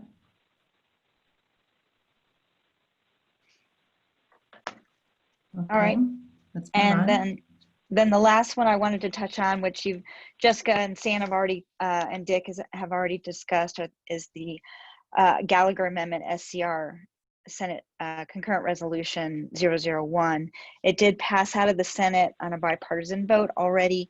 It was already scheduled in the House Appropriations this morning and has passed, so it will likely be on the House floor today. It required a 2/3 vote in the Senate and will require the same in the House. So right now, it looks like it's on a path for passage. If I hear of anything differently, I will let the committee know. But right now, it seems to be moving along. There's still opposition to the concurrent resolution, though. Lauren, Yes. this is Dick Elsner. As part of that, can you follow Senate Bill 20-223? The companion bill? Right. Yeah, I think that just got introduced. Yes, I will, of course. And Lauren, this is a stand for confirmation.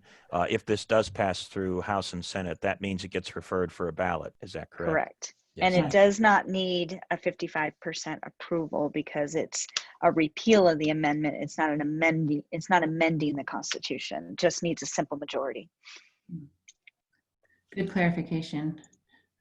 Wow, crazy times. Crazy. And that's what I have.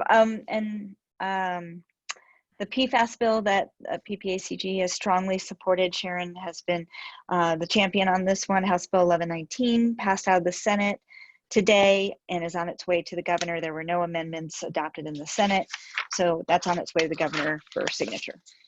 Good news. And Lauren, I have a request for just one more update. And I think that, we had the senior tax exemption. Could you just refresh everybody's memory on where that's gone so far? The senior homestead exemption, Yes. repeal of the tax credit, Yes. exemption, nowhere right now. It's kind of being used, I believe, as how do I say this? Political batting practice here, because there's real resistance, I think, not only from the Republicans, but there's real concern by the Democrats of passing a repeal of the senior homestead exemption. So what we're seeing are other bills, like a really, really horrible tax bill that has just been introduced on Monday and was heard in committee yesterday, to try to find money to backfill the budget so that the legislature doesn't have to vote on the bill to repeal the senior homestead exemption. If I'm hearing you correctly, Lauren, if that doesn't get repealed, and by the way, I'm against repealing it, but if it doesn't get repealed, then they still have to find money to make their budget balance. Is that correct? Correct. That is correct. Okay. Thank you. And that's what I've got. What was the really bad tax bill that got introduced? Ooh, where do I start? The tax bill is House Bill 1420, sponsored by 2 Denver Democrats and Dominic Moreno out of Commerce City and Senator Hansen out of Denver again. What it does is eliminate 2 of the federal deductions that were provided to businesses through the CARES Act. The net operating loss deduction, there was some relief provided to taxpayers through that deduction, and the business interest deduction. This bill would decouple the state from the feds and no longer allow businesses to get that tax relief. Then it goes into even worse issues. It repeals the energy exemption for manufacturing. So if a company manufactures a product and it requires energy, they currently get an exemption on that energy that is produced to create that product. That has been on the statute since the 1930s, and it's a very important tax exemption for companies across the state. It removes the home office regional tax credit for insurance companies. So when you think of USAA, they get a tax credit for being in Colorado Springs, and it's a very significant one. So if you remove this tax credit, you may find that insurance companies decide that they don't want to have their home offices in Colorado, and they will move their home offices to other states that have a friendlier tax environment, and then have that tax credit that they can use. And then finally, it removes the 20% pass-through that the feds have in the Tax and Jobs Act that allows small businesses to take a federal deduction on their federal tax income. And it's a pretty big deduction. And so the bill just strips that off, decouples us from the feds. So small businesses would no longer be able to take that deduction. Sorry, Wow. that's a long explanation, but I appreciate that. Yeah. a really bad bill. We should retitle it "How to Commit Economic Suicide." This is, if any of you remember the Dirty Dozen from 2009, Yep. where we went through an economic recession. Oh yeah. This is worse. I would say this is worse than that experience, because they're running the bill. They introduced it Monday night. They had it in committee last night, and they're going to hear it on the floor today. And I testified against it last night and really took the legislators to task on not only the problems with the bill, but the process. This is terrible what they're doing. And I think the Republicans will filibuster the bill, not only in the House, but also if it gets over to the Senate. Okay, thanks. Sorry, it's a mouthful. Thanks, Lauren. This is all great. Is it really? Gonna have nightmares now. Yes. Okay, some good and bad. Are we done with this item, or is there anything else anybody would like to comment on before we move on? Okay, I'm going to take silence as a move on. And the last item on informational items is the 360 evaluation. I'm hoping Barb is on the line. I'm here. Good morning. Thanks for waiting. Good morning, board. So this is the start of our executive director's evaluation process, whereby we're going to, after this meeting, I will contact Employers Council and work with them on sending out the 360-degree evaluation. We will be sending it to PPACG staff, the executive committee of the board, and PPACG partners, who would be CDOT and other local partners. And then I'll be back to address the board in September to let you know the rest of the story as far as the timeline of evaluation process. Great. Thank you, Barb. This is best practices for 360s, and we are just following our normal practices. Are there any questions from the board on the 360? Okay. Thank you so much. Okay, that completes our informational items. We can move on to our reports, starting with our military installations. I did see some of them on the line earlier. I don't know if they're longer with us. I saw Colonel Bearden and Colonel Finch. Anybody here? Yes, ma'am. Here, Madam Chair, members of the board, good morning. Good morning. A couple of quick updates for you from your United States Air Force Academy. First, I'd just like to start by saying our COVID numbers continue to look good, and we remain engaged with the other bases in the area, as well as with the community. And we're just really happy about the progress that we're seeing. We are continuing to slowly reopen the base. In fact, this morning we reopened our north gate to its normal hours, which is it opens at 5 a.m. and stays open until 10 p.m. So we're back to that status at the north gate, which is good for our folks that are now starting to return to work and commuting in more. Also, along with that, we continue to reopen services on the base, and now that the state of Colorado has opened up some restaurants with restrictions, we're looking to do the same and making that progress slowly.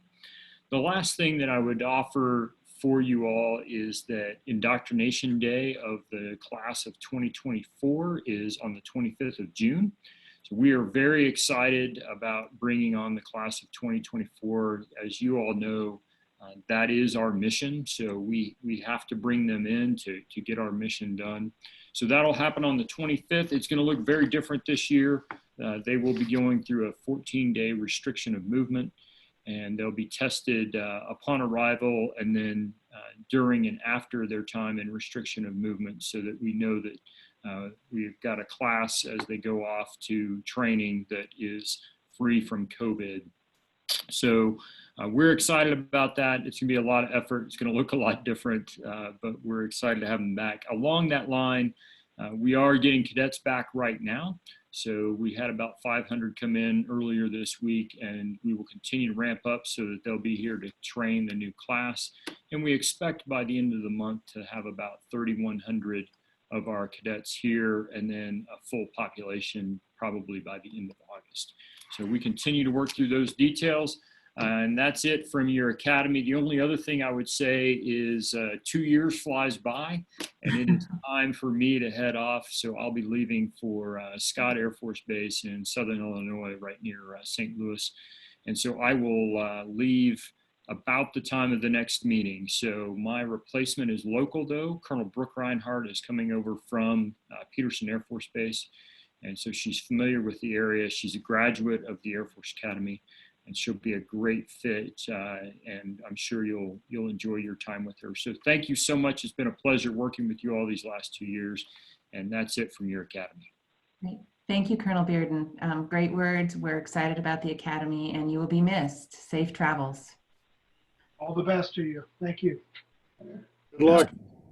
And the same here from Stan. Ron or Colonel Finch? Good morning, everyone. This is I'm Jennifer Fitch from Peterson Air Force Base. In the next month or so, we anticipate the execution of an installation reorganization, and so a representative will be here from Peterson, Schriever, and Cheyenne Mountain. The installation organization, if you will oversee those bases. There will be one commander. He is currently the 50th Space Wing commander out at Schriever, Jim Smith.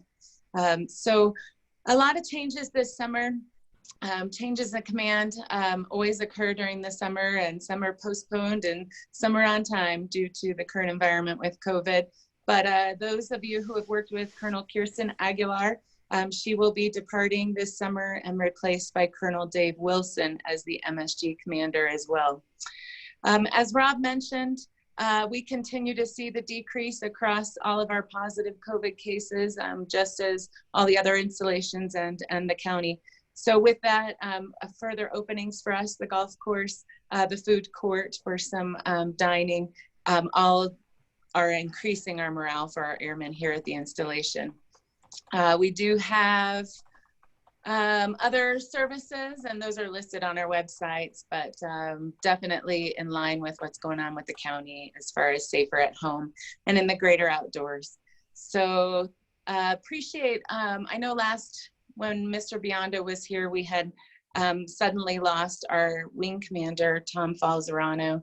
Appreciate all your condolences. We were able to have a memorial that some of you probably were able to tune into. And the Colorado Springs City Council dedicated 12 May 20th as Colonel Tom Falzerano Day. And I know that was greatly appreciated by Stacy, so thank you for that. If you have any questions for Peterson, I'm happy to take them. Thank you, Colonel Finch. I appreciate your words.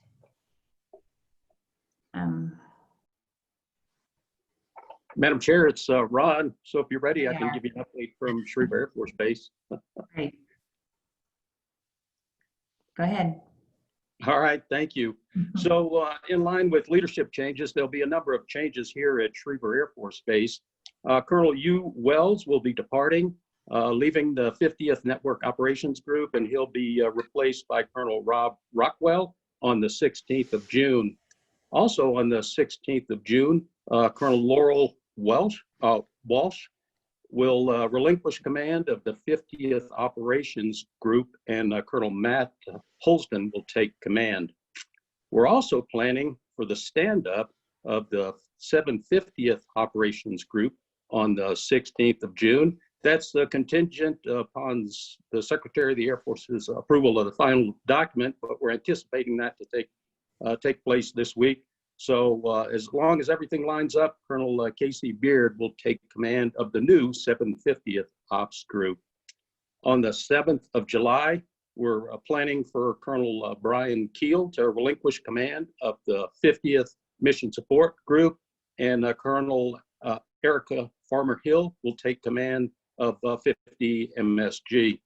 The final change in command I'll mention is the 310th Space Wing, which is the Space Wing headquartered here at Schriever Air Force Base. Will have a change of command on the 31st of July. Colonel Dean Snagowski will relinquish command. Unfortunately, I don't have the name of the replacement because the formal announcement of the incoming commander is still pending. So that wraps up the significant leadership changes that we'll have out here at Schriever Air Force Base. Also in line with what the other bases have briefed concerning operations here, we're still in health protection condition Charlie. But because things are improving so well across the region, we've met the conditions to move to health protection condition Bravo. And what that allows us to do is to expand the number of folks that we have at work. Right now, we're limited to about the 50% of the workforce who can be here at any one time. If we're able to go to health condition Bravo, we'll perhaps by as early as the 15th of June, we'll be able to expand and have somewhere between 75 and in some cases 100% of the folks back in their offices working here at Schriever Air Force Base. So it's certainly good news. Many of our folks have been teleworking. We'll continue to allow those folks who are in high risk categories or live with folks in a high risk category to telework, just to make sure that we've got that added measure of protection for them. The final thing that I'll mention is we had two of our airmen here, Senior Master Sergeant Corey Schiff and Senior Airman Cassidy Basney, selected as Space Force's nominees for the 12 Outstanding Airmen of the Year.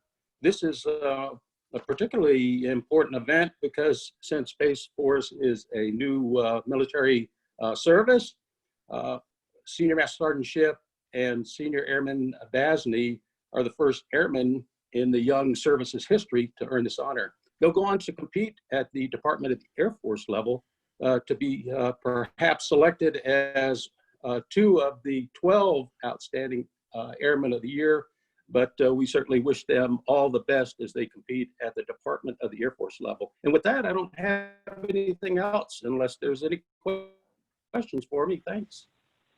That's a lot of great news, Ron, and congratulations to both of those Air Force. I'm not sure you said airmen or sergeants but airmen. They're all airmen. They're still absolutely. We're still airmen.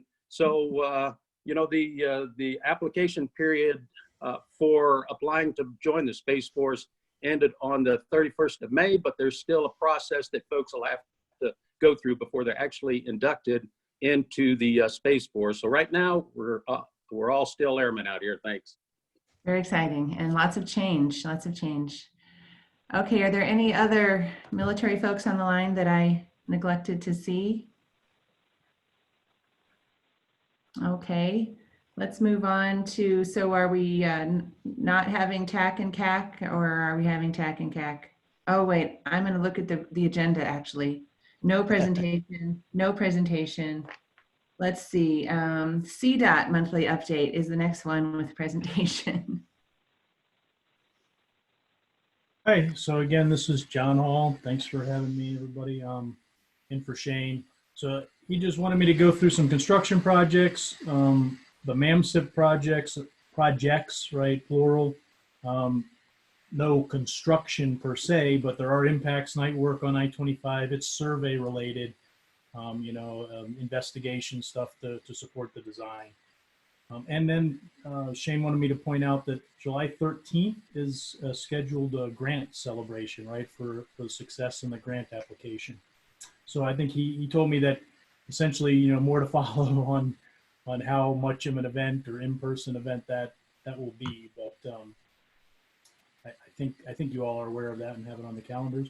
On US 24, it's punch list work on the resurfacing from 8th to Manitou, which had bridges as well. That project so is basically wrapping up, but for those who have commuted that corridor between Woodland Park and Manitou, Colorado Springs, will notice that Manitou to Cascade That night overlay work has also just begun. So I know when I passed it a week ago, they had milled out some of the turn lanes and stuff like that. So it will be night work, but a mill and overlay there. The I-25 cable barrier project, which is basically right there at the county boundary between Pueblo and El Paso and kind of crosses both counties. Pre-con is this week and start of construction is expected in the next couple weeks.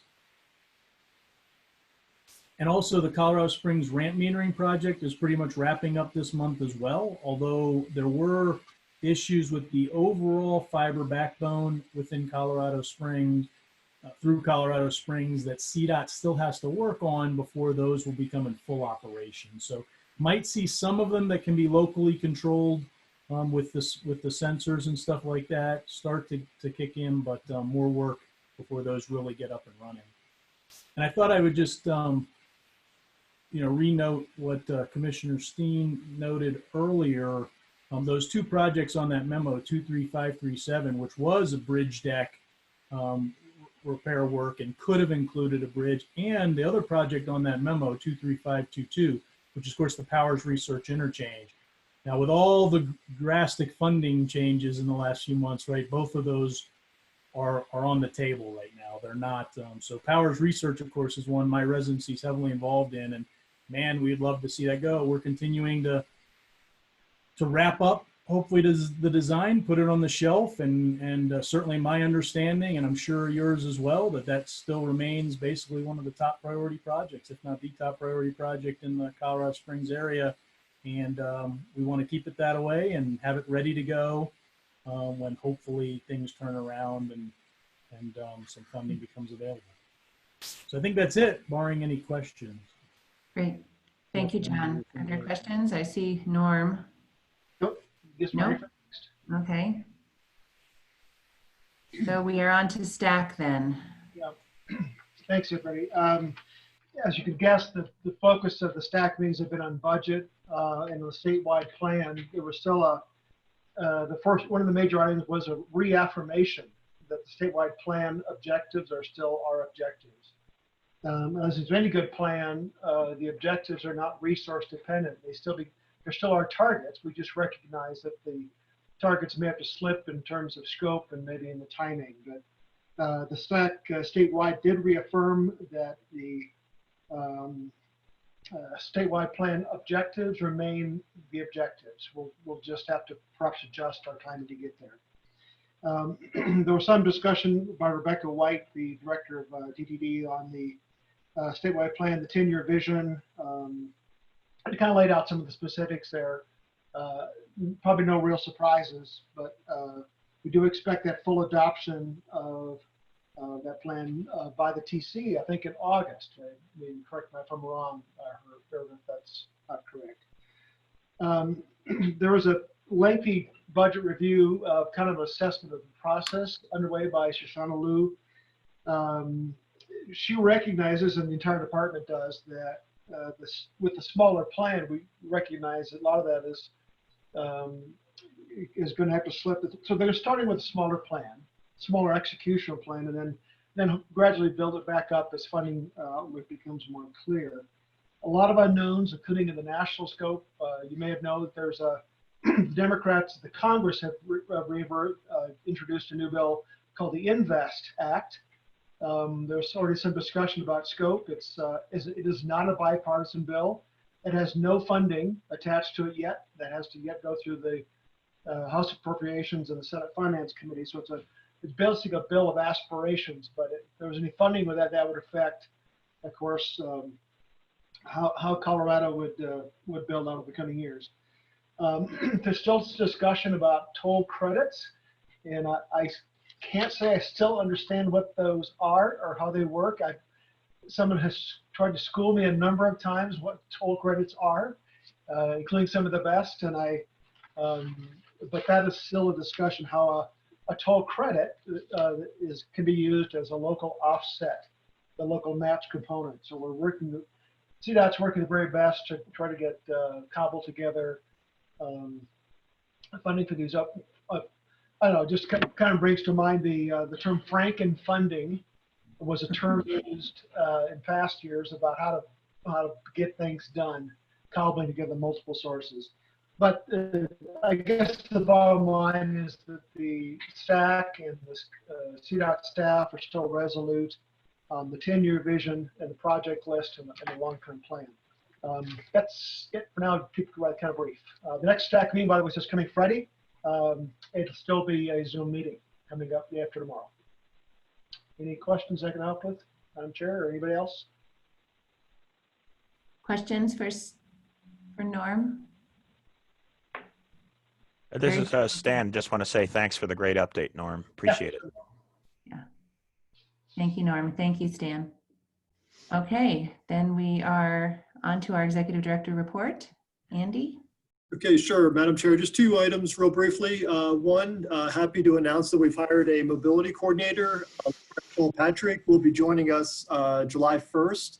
And this is our effort to continue coordinating senior transportation and specialized transportation needs throughout the region. And a big next step to make that happen was to get a coordinator on board to help us see that through. So Laura is going to be joining us, making the move from Chattanooga, Tennessee, where she's been in a leadership position with the Chattanooga Area Food Bank for a number of years. So she brings some awesome experience, great perspective, and really excited to get her on board July 1, and we'll introduce her at the next board meeting.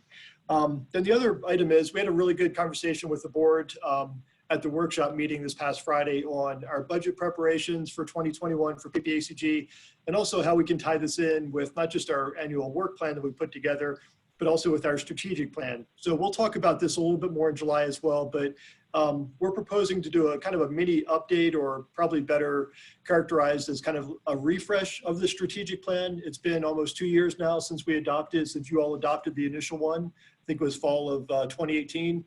And we've actually made some really good progress on a number of items, but we've had some new challenges come up that weren't on our radar 2 years ago, things like ozone and the air quality realm, and just some other issues that we think could use some attention in the plan, especially as we tie that back in with our budget that we're preparing for 2021 and then beyond that time frame as well. So we'll put this on the agenda for a little more discussion in July, but we see it as a really good opportunity to make that connection and get your feedback, especially feedback from a handful of board members that are going to be coming off of our board that have been in leadership positions here for a number of years, between our chair, Jill, and former chairs, Norm and Andy. I know that the 3 of you will be off our board after this year. So we see this as maybe a good way to kind of smooth the transition and do an easier handoff with the senior leadership that we've had on our governing board, and handing it off to a new group of leaders that are coming up through our governing structure as we get that direction through our strategic plan. So we'll talk more about this in July. Okay, thank you. A quick note for you, Andy. I'm sorry to interrupt, Madam Chair. Andy, just later on, give me a call. I've got some questions with regard to the fee structure, because I did a little bit of an inquiry in the county and they had some questions I'd like to relay to you. So we can just talk about that later. Super. Thanks. Thank you. Okay. Okay, sounds good. Any other questions about anything Andy told us? Okay. Just looking forward to that party. We're going to party at some point. Okay, so that completes the reports, and we are on to member entity announcements. Does anyone else have anything they'd like to say from their jurisdictions? Let us know about some parties, maybe. Madam Chair, at your discretion, I have some updates from the Workforce Center about kind of what our plans are going forward through the rest of this year. If you'd like, I'll go ahead and start with that. Okay. Okay, thanks. So Willie has some relationship to Tatiana Bailey's stuff, but I can say that there are some good signs that the economy is coming back. When we opened up private camping, they almost immediately completely filled. There really are a lot of people trying to work on participating in outdoor activities, obviously a healthy thing. And so there are some parts of our economy that are back and they are roaring. And I think that's really good. There's still plenty of work to do, though. As far as the Workforce Center, I may have mentioned it before, but just kind of as a reiteration, in a typical year, the Workforce Center would assist about 15,000 people, putting them back to work. We're anticipating needing to try to do that with 30,000 people in the second half of 2020. That's a big, big number. And that is a combined effort between both Teller and El Paso. As far as jobs available in our community, jobs that have been posted, at a typical time when the economy was hot, that tended to be amazingly about 18,000 jobs that were open that people could work towards. And part of the problem was not finding enough workers to fill them. Now that number has gone down, but it's still 10,000, and that's actually up from a couple weeks ago. So it used to be at 8,000, and just in the last couple of weeks, that's increased to 10,000 available jobs. It's actually a 25% increase. But here's where we have a kind of an interesting inflection point. Trying to do everything we can in our community to get people that are looking for work into the jobs that are available in our community. That's super important and is a really, really critical task. So one of the things, there's several things the Workforce Center is doing on this. They've been hiring additional staff. The county has pushed $4 million to them to be able to do all this work. The state might pass several $100,000, and they might also get some federal money. Part of the action now taking place with that money is we have just signed late last week a lease for 18,000 square feet at Crossroads at Citadel. It's 1049 North Academy for an alternate Workforce Center location that's going to have several desks and several computer stations for people looking for jobs to go there and use those computers to hunt for jobs. There'll also be counselors there to deal with unemployment issues and also to help people get back to work. For a lot of people, their unemployment benefits have run out or near to running out, but the feds have extended that. But a condition of continuing to accept unemployment is that the individual has to be active and show proof that they're hunting for a job. So we're anticipating a big increase in people looking for work in order to continue to receive their unemployment. And we will have several stations by appointment at this 1049 North Academy location. That's going to start in less than 2 weeks, the lease being just signed, and now we're in the process of getting it organized. I'm happy to say also for some folks that don't have so much money and might not have a car, there are bus lines that go to that location. So there will be public transportation available to get to this location, which I think will be very, very important. Another part of that is we are looking very seriously at establishing maybe certainly at least a short-term presence, maybe a permanent presence at Mission Trace, and that is in fact in the Southeast. So that is connected to a project that's going on there that I know that Pam Shockley-Zalabek is connected to. And so we are expanding our operations and expanding our locations in the Workforce Center to try to get to this goal of getting 30,000 people back to work with any luck, maybe by the end of the year. And if not 30,000, at least to get as many as we can. Now, there's another key part that has to happen in order for this to work. In the process of continuing to be safe, we've got to get our businesses back open. And many of you are aware that the commissioners yesterday approved a comprehensive variance that does a broad reopening of a lot of different industries and takes away, or at least is making the request to the governor to take away the total number cap for individual companies and just use percentages of occupancy. When you have a total number cap of restaurants for 50 or maybe 100, it's very, very difficult if you've got a large facility. If you're a small restaurant, it's not an issue. But places like the Broadmoor, that just doesn't work for them to open at all. So that was sent this morning to the governor, and we are asking the governor to remove the numbers caps, work on occupancy percentages, and then this is a broad-based reopening on a lot of industries. That the governor, in order for this to work, we need the governor to approve that. We'll continue to monitor the safety side of this very, very carefully. But we need the governor to say yes to that so that we can get the businesses that still remain closed opened. So I just wanted to give everybody that update, the Workforce Center stuff, and the comprehensive variance. So thank you. Thank you, Stan. Great update. Go ahead, Norm. Thank you. A couple things. You may know that casinos were approved We're opening on Sunday, June 7th. The State Casino Commission had some additional oversight. So casinos in Cripple Creek will open at 10 a.m. on June 13th. It takes about a week of process. That is the last step for Teller County. We have pools, theaters, all events are now open. There's still social distancing required. The last remaining step is our festivals, and we now have, those are not open yet, but our large events have been given approval to the County Board of Health, which in Teller County is the Board of Commissioners. So one of the benefits of a small country, counties, we have direct oversight of those openings now. A couple of things from this week that not related to Teller, but spent a couple hours with Congressman Doug Lamborn yesterday and staff.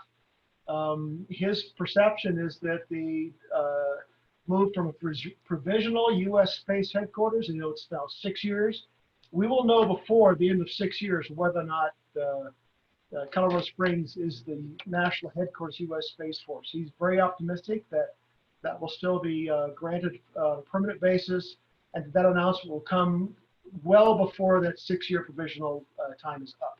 So he's the ranking member of the House Armed Services Committee, Readiness Subcommittee ranking member. So kind of an inside track, and I don't think he'd be upset if I shared that with you.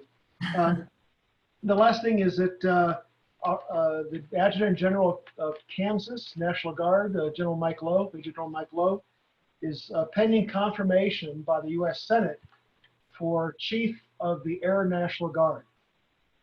That is a huge step for a Colorado man to be, Colorado General, to be moving to a national seat of charging all National Guard, Air National Guard nationwide. So that's pending. If you know Mike Lowe, wish him the best. That's all I got. That's great, Norm. Let the gambling begin.